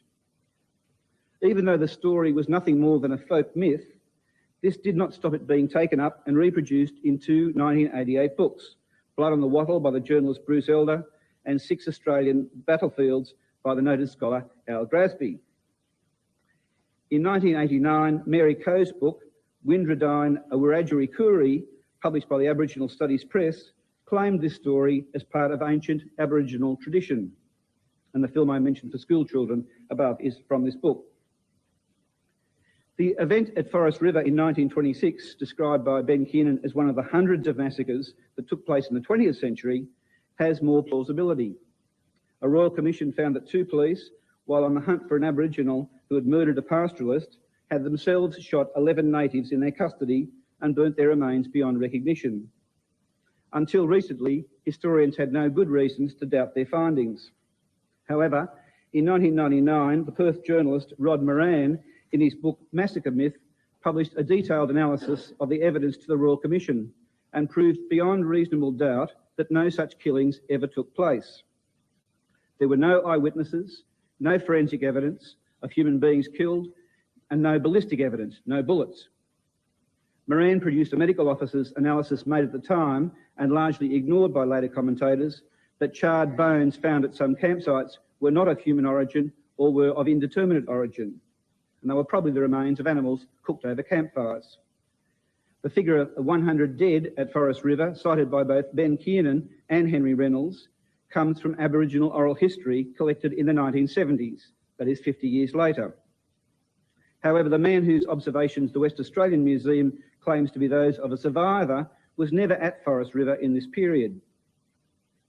Moran shows that to burn a human body beyond recognition in the open air would require an average of 2.5 tonnes of wood per person. To destroy 100 bodies, the 2 police at Forest River would have had to collect 250 tonnes of wood in country, when you look at photographs of it, is almost desert. The total number of violent deaths cited by Philip Knightley, that is between 50 and 100,000, is another case of pure invention. The only authority to suggest a total this high is the book Blood on the Wattle by Bruce Elder, a journalist whose normal specialty is rock and roll music. His work critically examines the alleged invention and myths associated with this topic, aiming to provide a more accurate understanding of the historical events that unfolded upon the arrival of settlers in 1788. Windshuttle challenges the claim that there was a deliberate and systemic genocide of the Aboriginal population during the British colonisation of Australia. He argues while there were instances of violence and conflict, it went both ways, and it was not a coordinated effort to exterminate the Aboriginal people. An article published by The Quadrant delves into the narratives surrounding Aboriginal genocide, which have been frequently employed by Aboriginal advocates during truth-telling ceremonies and publications. The article highlights several instances where historical events have been subject to misrepresentation and mythologization. While a comprehensive review of each claim is beyond the scope of this summary, it is absolutely evident that certain purported massacres have been tracked down to fictional literature or exaggerated accounts transmitted through oral Aboriginal tradition. In this video, we delved into the complexities surrounding Australia's historical narratives, particularly those concerning alleged genocide. An earnest look into this topic reveals a deliberate endeavour to manipulate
We find the exact model my bad. Hold on, we're gonna start it over. The exact model. Let's go.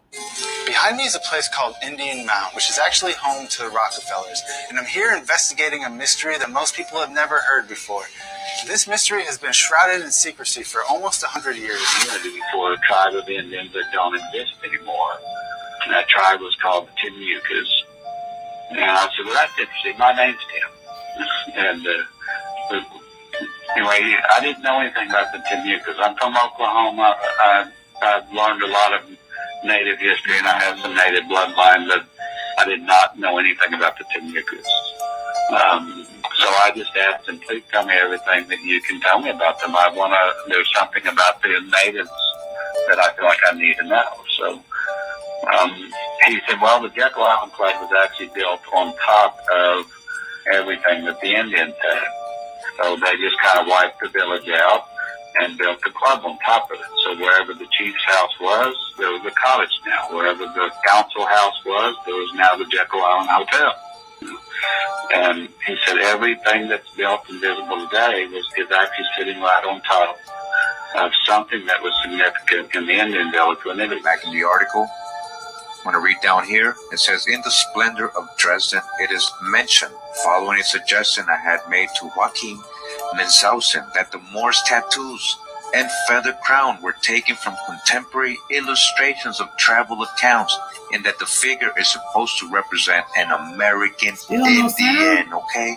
An American Indian. We're not talking about an African Moor. Behind me is a place called Indian Mound, which is actually home to the Rockefellers, and I'm here investigating a mystery that most people have never heard before. This mystery has been shrouded in secrecy for almost 100 years. Before a tribe of Indians that don't exist anymore. And that tribe was called the Timucas. And I said, well, that's interesting. My name's Tim. And anyway, I didn't know anything about the Timucas. I'm from Oklahoma. I've learned a lot of Native history, and I have some Native bloodline, but I did not know anything about the Timucas. So I just asked him, please tell me everything that you can tell me about them. There's something about the natives that I feel like I need to know. So he said, well, the Jekyll Island Club was actually built on top of everything that the Indians had. So they just kind of wiped the village out and built the club on top of it. So wherever the chief's house was, there was a cottage now. Wherever the council house was, there was now the Jekyll Island Hotel. And he said everything that's built and visible today is actually sitting right on top of something that was significant in the Indian village when they were back in the article. I'm going to read down here. It says, in the splendor of Dresden, it is mentioned, following a suggestion I had made to Joachim Munchausen, that the Moor's tattoos and feather crown were taken from contemporary illustrations of travel accounts, and that the figure is supposed to represent an American Indian, okay? An American Indian. We're not talking about an African Moor. Indeed, almost every detail of the adornments of all four statuettes has a common source, a series of engravings of the New World by Theodore de Brie, okay? All the Moors we just saw, those statues, they're all American Indians.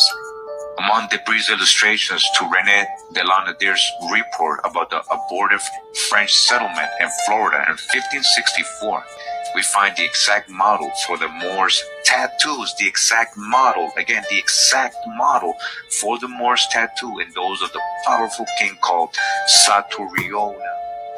Timucua, also known as the Santeria tribe. The Timucua were Native American people who lived in the northeast of Florida and the southeast of Georgia. Body tattoos, precious necklaces and bracelets, not an African, American Indian, feathered crown. On Jekyll Island, they put houses on top of their Indian mounds. This is a statue of Chief Santeria. We know the truth. Man, all of that. Couldn't even I forgot when I'm playing the videos on my computer, I have to have it on. I was in the chat, so this is why you guys couldn't hear it. Okay, great. He said, he said, I thought you logged off. I didn't log off, brother. I was actually like right here. Thought you guys were enjoying it. And man, that was real crazy. Real crazy. I got to, okay, no, hold on. I got to show one more. This is like quick as well. Hold on. Because I am going to have a guest at 6 o'clock. Make sure you guys are tuning in. It's going to be a very great bill. Let's see, where is the video at? It should be showing.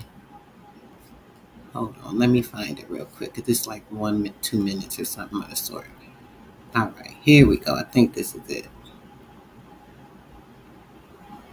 All right, there we go. Share the screen. Get right to it and go. I'm a chronic healer. I heal people. Oh, I messed up. Hold on. Of America.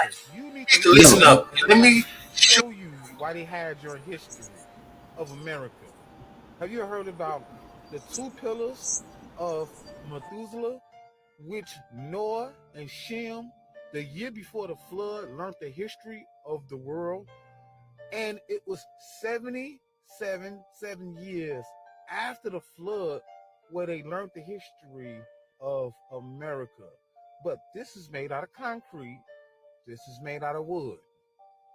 Now, where did this happen at? This happened in California, where the Methuselah tree, which is one of the pillars, is the oldest tree in the world, which right here, where Methuselah is located at a national park that's hidden, which is this pillar. The other pillar is in Washington, D.C. So that is a, hold on. When they tell you're old as Methuselah, right? That's a compliment.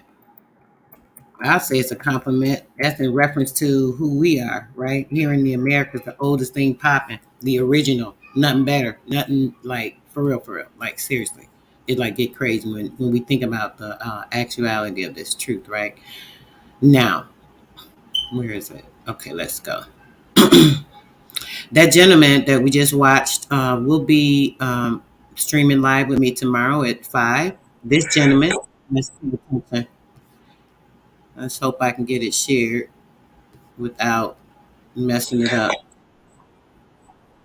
Okay, hold on. Let's go. This thing acting stupid as usual. Okay, here we go. Healing cases, this may or may not have been why, they banned me, some pretty wild stuff. My main thing I want to notate is that all of y'all, anyone can do this. Anyone can do this. You know what I'm saying? With practice and meditation, anybody can do this. Look how crazy this stuff is. You know what I'm saying? Great stuff. And I work my ass off for this. So I just want to show y'all, what humans are really capable of and, the, new possibilities out there. Check it out. Thank you again, bro. I feel cleansed. I feel in a completely different, better mindset. Hey, how are you? When are you available for a session? I can see and feel the healing tremendously within myself. You are literally saving my life. Shouts out to this person. She knows who she is. That's the homie. Now, this is on TikTok. This is videos that I posted. I posted a bunch of videos and I got hundreds of comments like this. Look at this. Through a video. Energy works through time and space. You can watch videos of healing and it works, people. Look at this. I feel the tingling on my hands and vibration all over my body. Oh, that jive real. Let me find a video for my neck. Thank you. My pain went away. Once I released my mind to your hands, I felt the warmth of like a heating pad on my lower back only. Thank you. Yeah, that was healing back pain. Yeah. Wow. Yeah. You are right. I have spine damage. I felt the difference. My pain actually went away. Thank you. Pain gone. This really works. Surprise face. Sat here with chronic back pain, listened twice, and there's a remarkable improvement. Video saved. Thank you. Thank you so much. I love you, and I'm not in no pain anymore. I just feel tingling, and it felt so good. Wow, incredible. I felt a tingling sensation and pain felt like it was being pulled from my back. Thank you so much for what you do. This really works, surprised face. Anybody can do this. Y'all can learn this. Hit me up. I don't want to teach it on here because I might get banned again. So DM me or email me so I can teach y'all this. Right now I'm practicing and I'm uh working to become a licensed, teacher of this so I can teach it, legally and publicly to y'all. I did feel something shift or move, and it did feel warm and clear. Thank you. I've had serious lower back issues for years that has been debilitating. Definitely felt the pressure being released. Thank you. I feel amazing. Thank you. It felt like you were behind my back for real. Thank you, brother. Took part in your last healing and chant session. Seen a large increase in my finances the next morning. Thank you, brother. Here's some more testimonials, family. Look, do you know where I can find the Pranic Healing book? My knees don't hurt no more, and I just wanted to say thank you for what you do for the world. Yeah, hey, can you do another session? I can say my knees are 100% better. Okay, now look at this one. This person hit me up. She hit me up. Her son needed, he played baseball, right? He pitches, and she was really worried. He had an MRI coming up, and they were probably gonna try and do surgery on his elbow. She was thinking he had tennis elbow. She was like, hey, can you, do some healing on my son? I really hope he doesn't have, tennis elbow or whatever, and I really don't want him to have to get surgery. Can you, what I'm saying, do some healing, to prevent this surgery? And, that was the assignment. Hey, my son, prevent the surgery. I was like, all right, I'm gonna do my best I can, what I'm saying? I'm making promises, Andrew gonna do what it do, but, I know how I work as well. I'm pretty confident, in my abilities. It's just, how everything works. It just is what it is. So look at this, heal my son, prevent the surgery, please. I hit her up, what I'm saying? Hey, how's everything going? She said, hey, thank you for checking in. According to the MRI, as of now, he doesn't need surgery and no visible damage to the UCL. This was after one session, maybe two, but I think this was just one session. He doesn't need surgery and no visible damage to the UCL. His growth plate has been injured since September and it's taking a longer time than normal to heal. You can still see the fracture on the elbow growth. No visible damage to the UCL. You didn't need surgery. Everyone can do this. Please hit me up. Love y'all. Peace. When I tell y'all that young brother is fire, his spirit is everything. His spirit is everything. And I'm gonna play y'all one more from Gaddy Boy, and we're finna get into the read. I think we're gonna go a little over 2 hours because I'm definitely gonna get into some of this read with y'all. I got a little more time. I'm gonna squeeze in. But check this out. Check out this brother will be on tomorrow at 5 p.m. Central Standard Time. I'm hoping we don't have an issue. He's never done YouTube. This is the crazy part. So he's like, oh, sis, I don't really know how to do the blogs. And I'm like, come on, just come on, come through. When I say this, but y'all done see, I done play plenty of videos from him. So y'all know if I'm playing somebody's videos, I really have a lot of faith in their information, what they doing, so on and so forth. So y'all all put some great energy. Say, yes, we look forward to this guest tomorrow. We want the brother to come through. I don't want him to back out because he feel like, he don't want to do this type of, platform. But he said he wanted to. He said he's excited about it, because he talks about so many different things. He's just like me all over. Talk about this today, that tomorrow. Like, yeah, just make sure y'all getting it all. Like, I'm feeling this brother. Like, I just hope he comes through.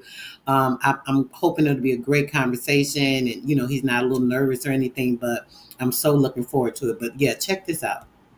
Okay. I don't even want to say get in here, because I figured out what y'all was saying that the video wouldn't play. But the best thing I can say is the 1866 Indian Peace Treaty. He was the one right here that organized the Trail of Tears. All right, that's all I can say, because evidently my videos wouldn't play. So understand what I just said. If you ever want to know a hidden figure, how we got to this place, Right here, before the Oklahoma bombing and the foreigners came and saw we doing good. I'm trying to speak in codes, but yeah, no. I mean, I don't know what else to tell you because I just gave you great information on 2 videos, bro, and they won't let it play. So that's the last Indian chief that consummated the 1866 Indian Peace Treaty of Oklahoma. And if you see it, take a screenshot. And these are people's dancing to say we got rid of foreigners in our town. We never wanted to integrate. We never wanted to integrate with them. Never. Right? They came and bombed our town. Period. Well, 500 towns, right? 500 towns, not just this. Yeah. It was New York, Chicago, Pennsylvania, Mississippi. It was a lot of towns. And the floods. Don't forget that. So just because you know they're gonna quiet me in the last 2 videos. Just damn, they got me down, bro. I couldn't be excited to tell your history. Your last Indian chief. Wow, that's crazy. Cash App Gaddy Boy right now. Everybody, do this. Whoever got, I already cash app him. I cash app him a couple of videos. Every time he do a video that's like fire, like I straight hit him. I straight hit this brother. You feel me? Listen. If I got a couple of dollars, and look, he'll tell you, send $1. You know, whatever you got, I appreciate it. I'm still gonna give y'all this, just like me. You know, whether people cash at me, you know, do any of that, I do this out of the love. The brother do too. But like I said, the energy. Let's talk about the energy, the currency. Do this, y'all. I just sent them a cash app the other day. I want to send them. I don't really got nothing right now to send them, but I'm gonna send them something. Hopefully by tomorrow. But if everybody could send like $1, send $1. Let me get his cash app. Y'all send $1 to the brother, right? And put in the memo, Sistarsoul. So say Sistarsoul tomorrow, something. You know, like let him know y'all want him to come through. Say we looking forward to you, brother. What the freak ever. I really want the brother to come through. When I say he be spending so many jewels, if y'all on TikTok, y'all gotta follow him. Okay, let me see. Let me get his cash app real quick. I got to go to TikTok on my phone. Okay, there we go. Cash app, brother, y'all. Just $1. Everybody $1, $2, whatever you got. You know, I send every time I send something, I try to send something $4.44. You know, I got a couple of dollars extra I could send. Last week I sent him $22.44, which was still $4.44. Like y'all know how I am. I be doing some stuff that whatever hit me. But yeah, here go his cash app. All right, there we go. GATTY. Okay, GATTY.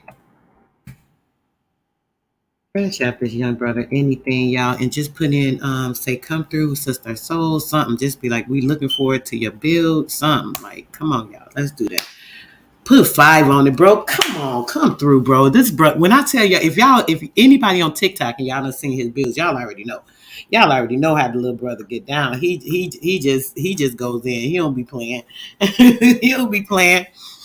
Yeah, Cash App Gaddy Boy, $1, $2, $3, $5, you know, whatever. Put in a memo that we want him to come through tomorrow. We want him to come spit. Put some. He was like, I'm not sure, sis. You know, I never did it. I'm like, listen. I said you can come through and show some of your videos because he be having so much info in one little short clip. It'd be crazy. I wish I was so organized. Oh my gosh, I would be able to put out so much of the stuff I'd be wanting to show y'all if I was so organized. I wish I had somebody to show me how to do like the little videos and the clips and all that stuff. Because listen, man, I'd be putting stuff out for y'all for real. I just don't know how to do that. That's why I do the community tab. I hope y'all be going over there. Like really, yes. Yes, Gaddy Boy, he be in, sis. He be going in. You already know. I be getting excited about people that got that energy. Like, listen, especially when it's our young people. Man, come on. The young people that's lit like that, that's like, boom, boom, boom, boom. They just talking about this, keep me dragging you along slowly. Shit, they just hitting you. He be just, Man, I can. He told me he never did. I said, boy, if you don't bring your butt to YouTube, get you a channel and a platform. Come on now, you will blow up. But yeah, let's get to this book. Stop with this. Get to this book because I said I'm going to do some of the book. Definitely, we got to get into some of this Jacobite peerage. Okay, it's going into heresy and lineage, things of that nature. So let's see where we at. All right.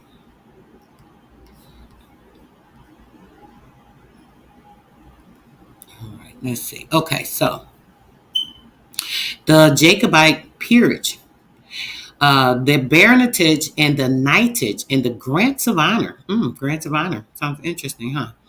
Extracted by permission from the Stuart papers. We hear a lot about the Stuart family, the Stuart lineage, right? The Stuart papers, now in possession of His Majesty and King at Windsor Castle, and supplemented by biographical and genealogical notes. Supplemented by biographical and genealogical notes. Man, this thing got so much information in it, but we're going to just read a little bit of the, I'll probably go through the preface because it has a lot of information.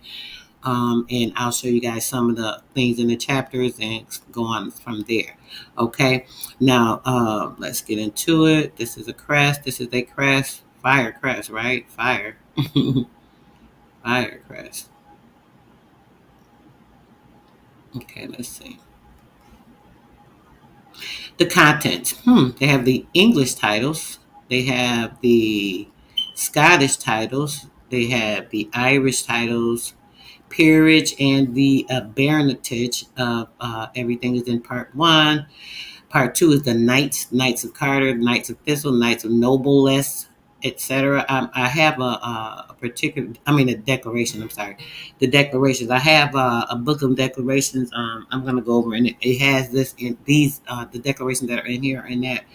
But I'll show you briefly. It says that it shows the Secretary of State, household appointments, the ecclesiastical nominations, the diplomatic appointments, the consular appointments, etc., pardons, etc., military and naval commissions. Very important information in this. I am not going to even get into it, but it's definitely something we'll get into at another time. This book will be in the pay-per-view as well. I don't even think I mentioned it today, but the pay-per-view, guys, it is going to be on the 20th. It's going to be like fire. What's the name? 2 Cash App popped up. The one, hold on, brother. Let me go to my Cash App so I can verify which one. You right, 2. I think one is his old one. It should be the first one that pulled up, brother, because the other one is like his old one or something, I think. Let me see. Hold on.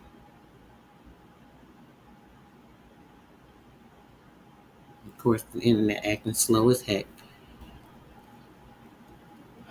Oh, excuse me. Oh, I should say, look, oh yeah, let me find it, my Cash Apps too. Let me see, Daddy Boys, let me see. Okay, there it goes. Now it's going to open up. Let me see. It should just say Gaddy Boy. How do you get to see your history? Oh, yeah, same place. I'll look for the things. Okay, let me see. I don't know how it's not showing. I know it's showing different ones, brother, but it should have. Unless something's going on with this Cash App. Now, what's going on with my Cash App? Of course, I always had the worst issues. Hold on a second, guys. I'll put it in the chat in a second, brother. I want to keep moving. I don't want to get stagnant on this, but as soon as my internet gets wherever it needs to be. Now I'm having problems with not the internet. What is this? The phone thing. For the freaking. Let me restart my phone. Yeah, hold on a second. Let me restart the phone. That's important. I might be missing some calls. Damn it. I didn't even notice this thing was acting up. Okay.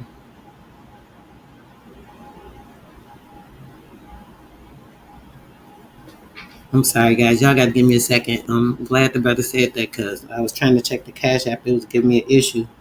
And the phone is acting up. I got to restart my phone because it's acting real stupid. And I can't miss any calls on this line. Hold on a second.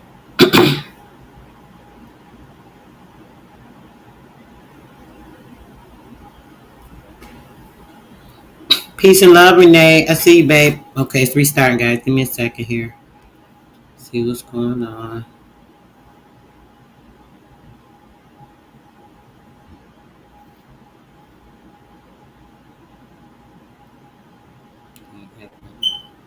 Okay, it's coming back on now. It's the first one, brother. The one that I just put in the thing. The Cash App that I just first put in the where is it? Right here. It's this one. As soon as you put this in there, it's the first one that pops up. It is two, but it's going to be the first one that pops up. Okay, hold on. My phone's coming back on now. Let me make sure I can go in here and check it. But I mean, it should be the first one because I saw two when I first did it. But you know, he got it. And let's see.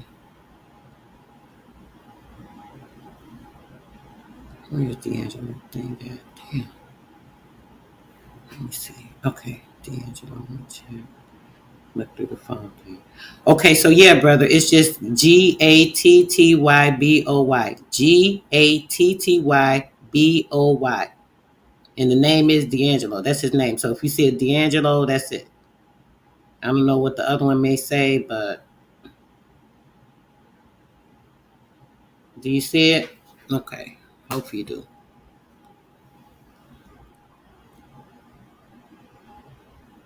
Yes, it's got I think I seen that. Yeah, I love this information too. Okay, I got the Cash App. Yep, D'Angelo. That's it, D'Angelo. Hit him up, hit him up, hit him up. Y'all peace and love. Says everybody hit him up. Yes, that's his name. Exactly. All right, so let's go. Let's finish getting into this real quick. So, military and naval commissions. I may browse through that if we have time. Let's see. Various appointments, alphabetical list of surnames, and the peers and the baronets. I don't know if y'all want me to get into that. Now, I just showed you guys the list of, let me make it larger. The list of things. If y'all want a couple people, anybody can give a suggestion. I'll jump into one or two of them. I'm going to tell you it can get, we won't be able to read them all. We can look at maybe one thing. We can look at one of the titles. They have the English, the Scottish, and the Irish titles. We can look at one of that. If y'all want to look at some information on the knights, we can check that out. There's a bit of information there. Their Garter, their Thistle. If you want to look at the Declaration, information on Secretary of State. We have information we could check out when it comes to the ecclesiastical nomination, very important as well. We could look at something on the military and naval commission that may require a different bill, so maybe not, because I'd like to show some other stuff with that. And this here is a good one as well, the alphabetical list of surnames and peers, if y'all want to get into that. Do y'all want me to go to the surnames and peers or any of the previous ones that we just looked at? Somebody give me a suggestion in the chat, because we'll probably only be able to get into just one.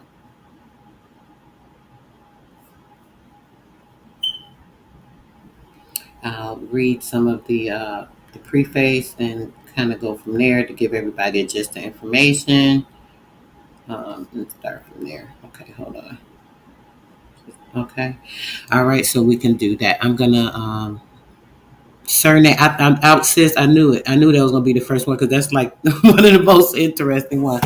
So what I'm gonna do, only because y'all know I love reading to you guys, but like when I'm having sinus issues and stuff like that, I'm not gonna even put myself through it because it'd be too annoying. My voice sounds horrible. I have all this clogged out stuff in my ear, and my ear, nose, and throat is connected. I haven't been able to get out to get my tea as of yet that I need for that. So. Yeah, I'm not in a great position. So let's do that. Everybody say, I agree. Yeah, let's get it. Okay, so boom. Let's go. Okay, we're going to do the Bluetooth, guys, to save myself. Y'all already know I'll be probably stopping. Surname, yep, I knew it, Phyllis. Grandness to everybody that came in. I hope you guys are enjoying the build. And yeah, let's kind of go from here. One of the publications recommended by the Royal Commission appointed for the... Let's go back, because I don't know what happened. GCP1 Monarch by... Wait, let me go back, because I actually had it on the wrong part. Start it over. Cleared it up. Let's go to the preface. And then when we get to the surnames, I'll try and do at least a little reading there so we can try and pronounce them right. Because I know this can be annoying sometimes when they have the enunciation from this freaking computer generated crap. Like for real, it gets really annoying. But we're gonna do our best. That's all I'm gonna say. So the Bluetooth will be connected. I gotta make sure y'all can hear it. Okay, turn it on. Bluetooth connected. Okay, there we go. All right, guys. It's 1, so I got maybe 30, 45 minutes. We should be able to do a good little build in that time. I hope it's not too loud. Let's see. E*E#DTT-CENT-FCR, one of the publications recommended by the Royal Commission appointed for the examination of the Stuart Papers in its second report in the year 1827 was a work which should contain, inter alia, a full account of the grants of honour, peerages, baronetcies, and knighthoods bestowed upon the adherents of the Stuarts by James XI after his abdication, and by his son and grandson. Some progress was made by the Commission towards the carrying out of this recommendation, but the dissolution of the Commission in 1829, and the death of the King the following year, seems to have brought it to an abrupt close. A few additions to the collections of Mr. Pullman made by Mr. Glover, lately librarian to the Queen at Windsor, are all the indications which remain to show that the project did not die with the Commission. The interest awakened by the publication in the Times of 28 December 1864 of some passages from the Stuart Papers relating to Prince Charles Edward shows, however, that there are many persons and families for whom this proposed publication would have more than an antiquarian value, whilst it needs must possess a peculiar value for heralds and genealogists. The commissioners add, after speaking of the valuable genealogical material to be found in the warrants for the household, other civil appointments, the naval and military commissions, and the appointments and instructions of the agents at foreign courts, the following. For the certificates of gentility are very numerous, and appear to have been issued in reward for services, and with a view to secure to the individuals, who are the objects of them, certain privileges, which in France and Italy were limited to persons who were of the class of noblesse. Many of these documents contain considerable genealogical details, which are curious, if not important, as matters of family interest. Extract from a letter of B. Woodward, the Queen's Librarian at Windsor Castle, in Notes and Queries for 27th January 1866. Appended to the same letter was the list drawn up by the Royal Commissioners of those persons who were known to have received titles from the Stuarts, and Mr. Woodward invited information to enable him to prepare a Jacobite peerage. He does not, however, appear to have proceeded with the matter, and nothing more was done until 1897, when in the course of his address to the Scottish History Society at Edinburgh on the 23rd November, Lord Rosebery said, "Before the history of the Stuarts can be written there is a book, which must be compiled, and which will not easily be compiled. I suppose you all know the book called Haydn's Book of Dignities, which has been continued in a later edition by Mr. Ockerley, and published by Messrs. Allen and Sons. It contains all the prominent honors and dignities and ministries which have been conferred by the monarchy during the whole period of our history, but what is wanted is a book of those dignities that were conferred by the Stuarts after their departure from England in 1689. During almost all that time they had their secretaries of state, their peerages, their knighthoods, and dignities, and a list of that kind would be of the most invaluable assistance to any historian of the Stuarts. I quite admit that the first edition might not be a very complete book, because I can see there would be some difficulty in the compilation, but the first edition would bring out so many suggestions, and put their editor on the track of so many papers, that the second, third, and fourth editions would be works of incalculable value to historians. I dare say you may say, what is the use of such a book when the dignities died with the people, and when they were not of much interest while they existed? But that is not the fact. Historians, with all respect be it said to them, are not sufficiently careful in matters of detail. They do not give us the actual date of resignations of power and accessions to power, and in the majority of histories, if anybody wishes to read them accurately, they have to read them with some sort of calendar of dignities with exact dates won by their side. And I think with such a book as I suggest, there is also this to be said, that whereas dignities and ministries are perhaps of an ephemeral interest when conferred by one dynasties that are actually existing, there is an element of sympathetic pathos about them when they represent nothing but a faded, abdicated, and banished past. I am not sure that the whole calendar of the melancholy court of the Stuarts, their shadowy secretaries of state, and their purely nominal dignities, would not be of greater interest both for the historian and the student of human nature than that book of Haydn's, to which I have referred, which tells you of those who enjoyed power and substantial reign. In the present work, an attempt has been made to carry out the suggestions of the Royal Commission and Lord Rosebery, and though the editor is fully aware that there are many who are much better qualified to deal with the subject than he is, still he ventures to hope that the present work may be found of some assistance to historians of the Stuart period, and to a certain extent supply the want long felt, as is shown by the numerous letters and inquiries in the various genealogical and antiquarian publications for some work of the kind.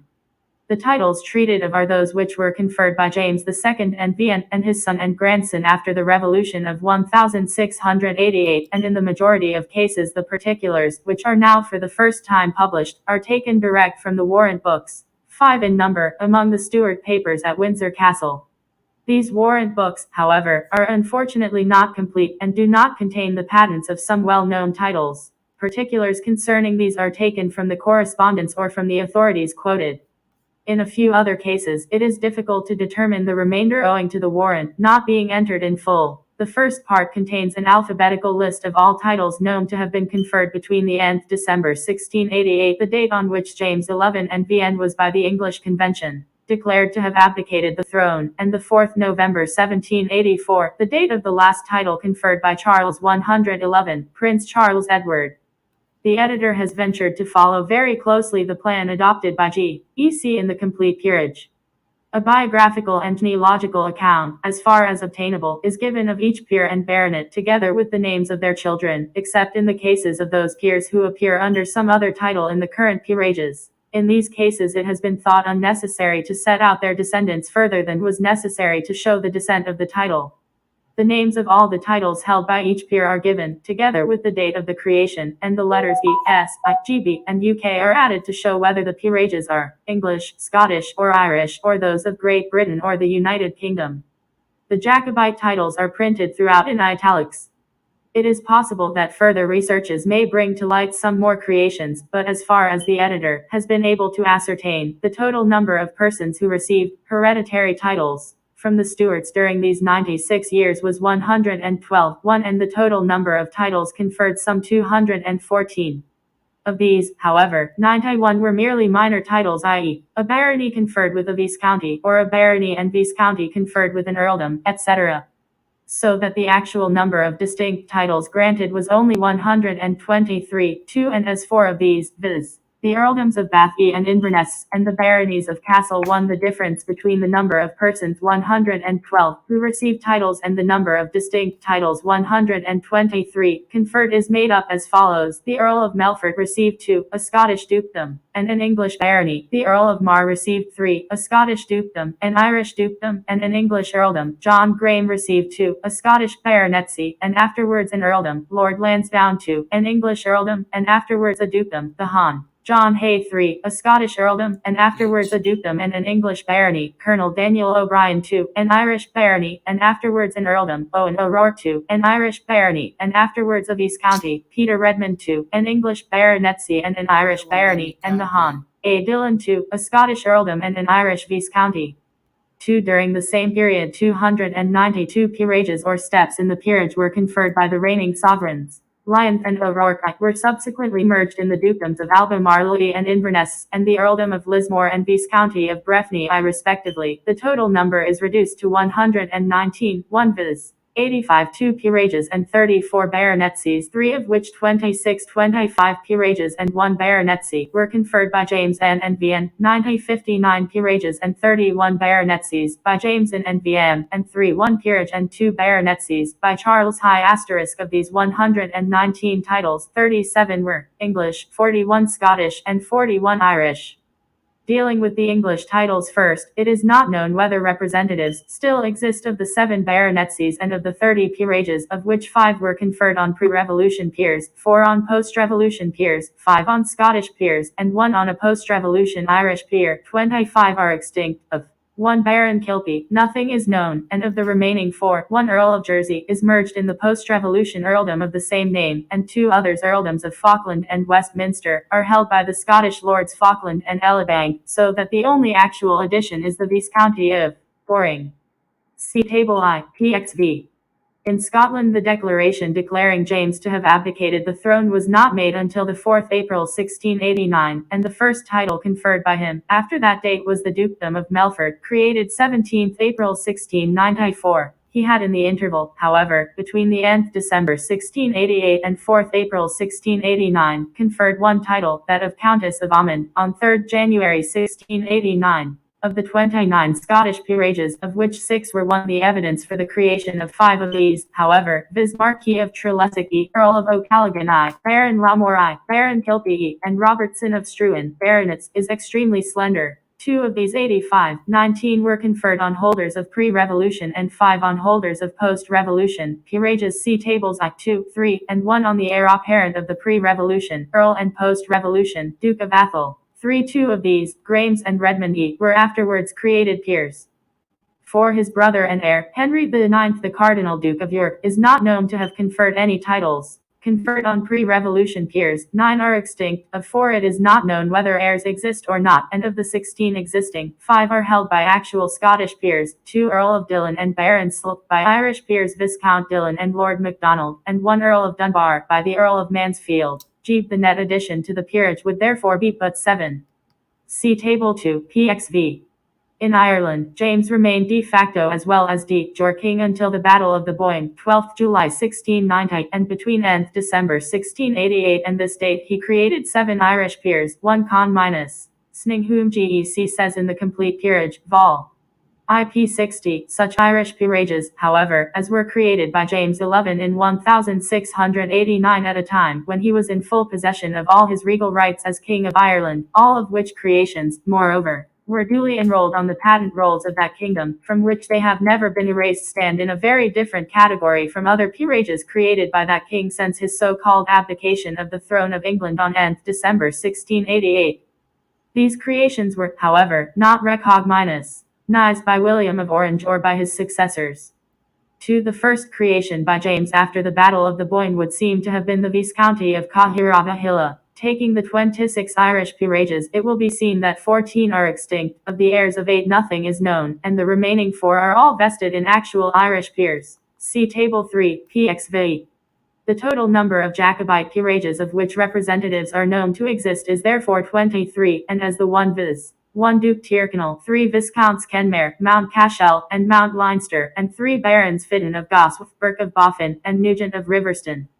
Of these, Tyrconnell, Mount Cashel, Mount Leinster, and Fitton of Gosforth became extinct.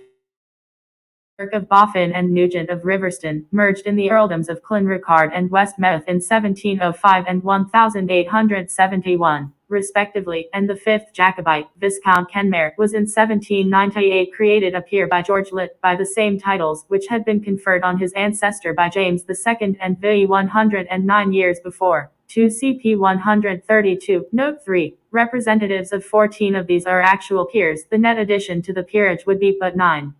The second part contains lists of the knights created by the Stuarts, of persons to whom certificates of noblesse were granted, of the household, diplomatic, and consular appointments, of the Catholic archbishops, bishops, and vicars apostolic nominated by James N. and VN and James M. and Vin, and of those who received naval and military commissions, etc., etc.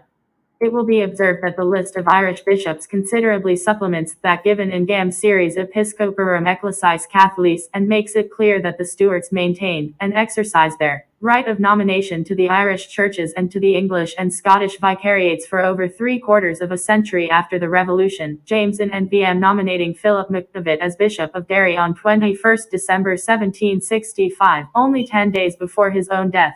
The lists of the household, diplomatic, and consular appointments, and of those who received naval and military commissions, only contain the particulars found among the Stuart papers, and could doubtless be considerably supplemented from other sources. It may appear to many that some apology is needed for this work, treating as it does of titles, which are neither claimed nor used, one which died with the dynasty by whom they were conferred, and which are now at most merely of historical interest.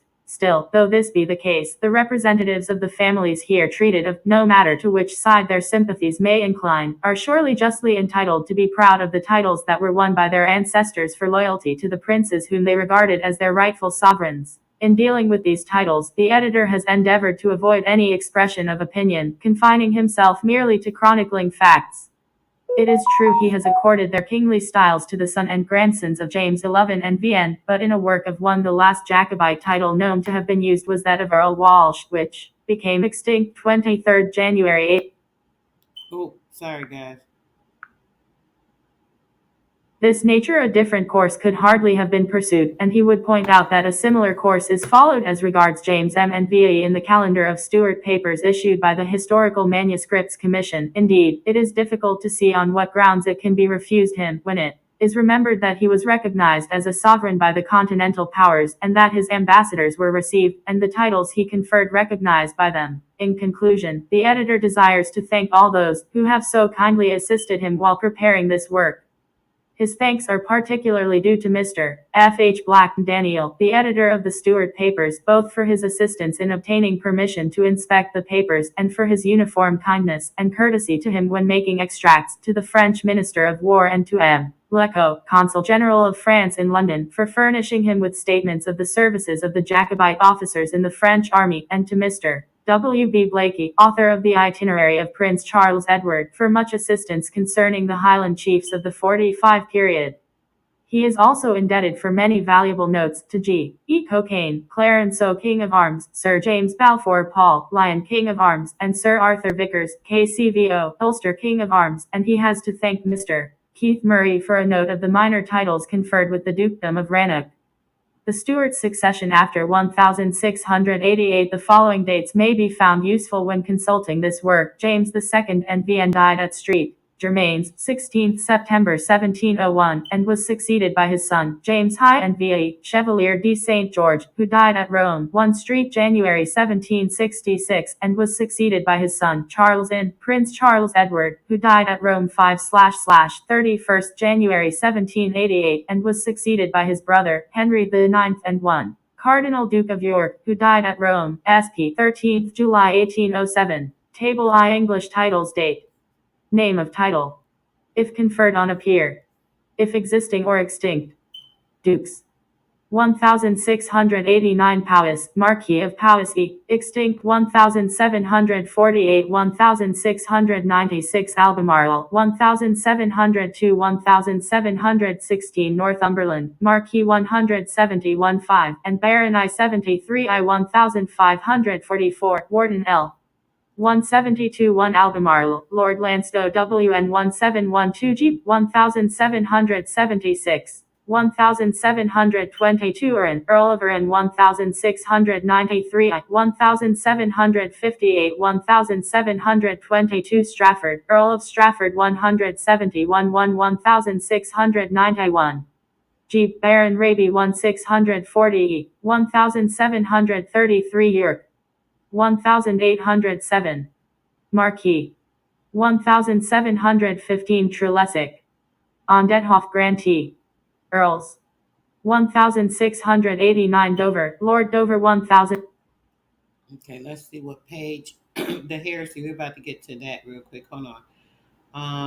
Because I gotta go in a minute. Let's see. Surnames. Okay. 251. Page 251.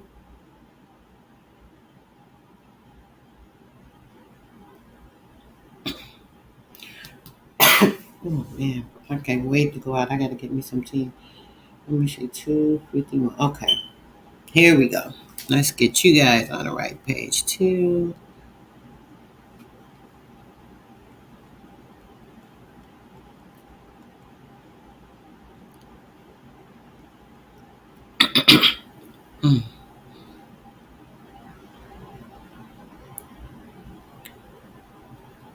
Okay, we can make it a little bigger. When you do that, it's going over the page. Okay. Alphabetical list of names of the peers and the baronets. Charles Butler. That was my mom's ex, my stepfather's name. Charles Butler. Literally, that's crazy. Okay, let's go. We about to get into the alphabetical list of names and surnames of peers and baronets. Sounds like a bunch of royalty to me. Alphabetical list of surnames of peers and baronets: Ashton, Butler, Charles, Earl of Ernai, Borlase, Humphrey, Burke, Hahn, John, afterwards Earl of Clanricarde, I, Toby, de Bozes, Joseph, Count of Castelblanco, Brown, George, Sir Valentine, 3rd Baronet, I, Butler, Richard, James, Piers, Viscount of Galmoy, I, Cameron of Lochiel, John, Carey, Lucius Henry, 6th Viscount Falklands, Carroll, John, Cheevers, Edward, Schiff-Finch, C. Villiers, Connick, William, Constable, John, Coddington, Francis, Crone, Matthew, You got to go back. Davia, Parker. Ni Montecupuli, I'm Anna gonna drop the Victoria, book. Look at the book. Check the Virgilio, book out for yourself, Dylan, guys. Hahn, Arthur, Baronet E, 1692, Duke Because of I am going Erney, to have to go in a 2nd Gen, minute. 1722, Lord Borlase, Baron of Mitchell E, 16, Baron Burke of Boffin I, 2nd Apper, 1689, Baron Burke I, 3rd Feb. 1727, Duke Castelblanco, and Duke of St. Andrews, Marquis of Borland, Earl of Fordon, Viscount of the Bass, Lord de Rant, 4th Feb. 1717. Baron, Viscount, and Earl of Brown I, 1/2 Apper, 1726. Baron Castlereagh, Viscount Kenmare I, 20th Apper, 1689. Baron Butler I, 1st Apper, 1727.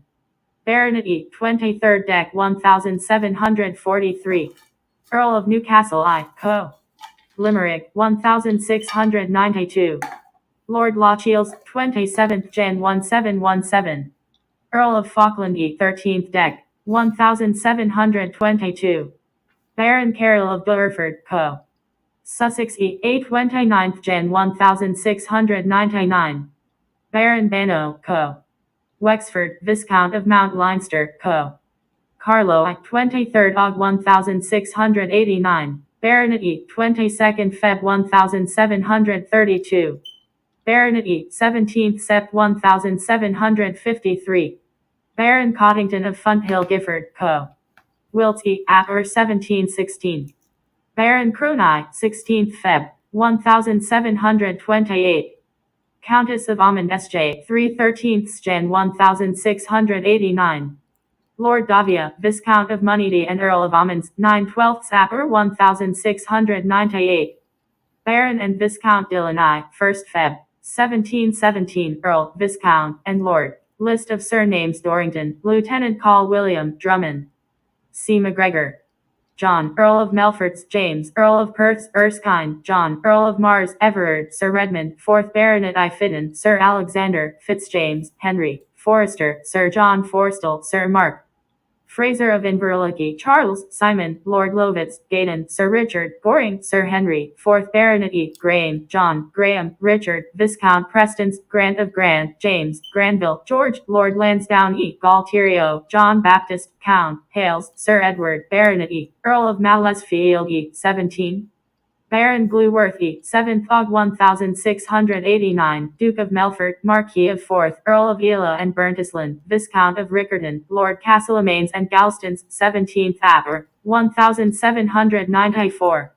Duke of Perth, Marquis of Drummond, Earl of Stobhill, Viscount Cargill, Baron Concraigs, A. 17th Aug. 1701.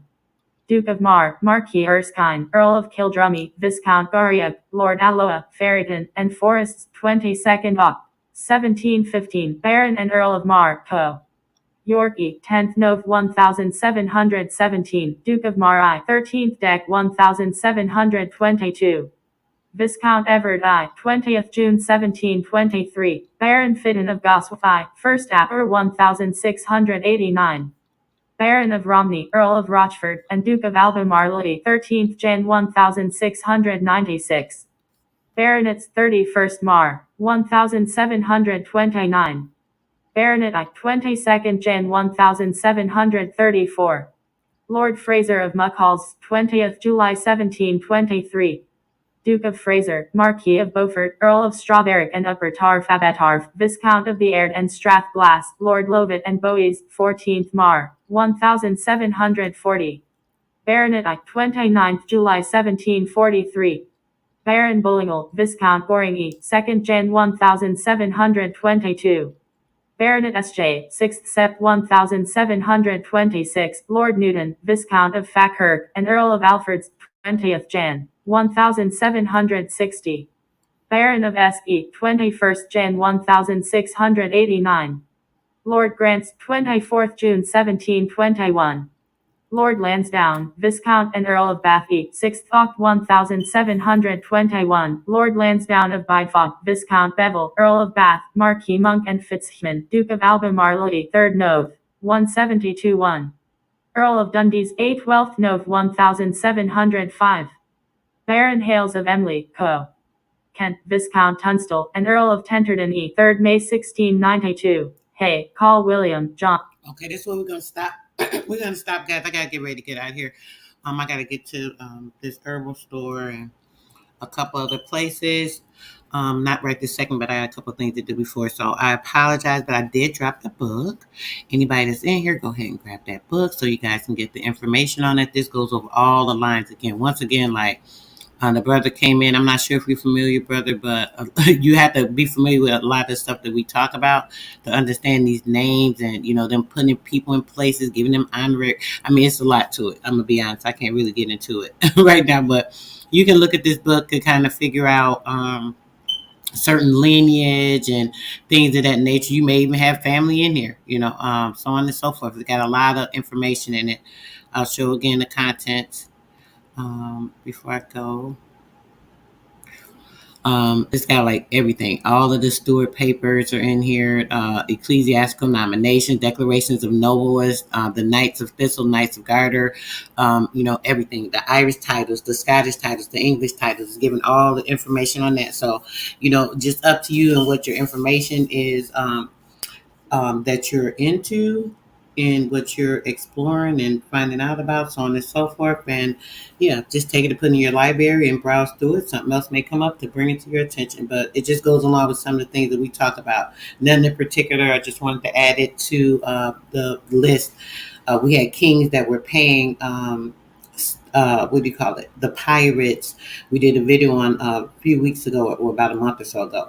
The kings that were paying the pirates the same sanctities that we were showing the agents getting paid that were working for the presidents. Like all this stuff just is connected dots a lot of times. So that's just a bit of information going along with some other things that we discussed. But take the book and browse through it, and some things may connect for you. I appreciate everybody that came through. Peace, love, and bliss. Make sure you guys are tuning in tonight at 6. You do not want to miss the build with the young brother. We're going to be going over all the things with energy. You guys know energy is very proficient in what we need to operate. And yeah, so catch you guys later. Peace, love, and bliss. I'm out.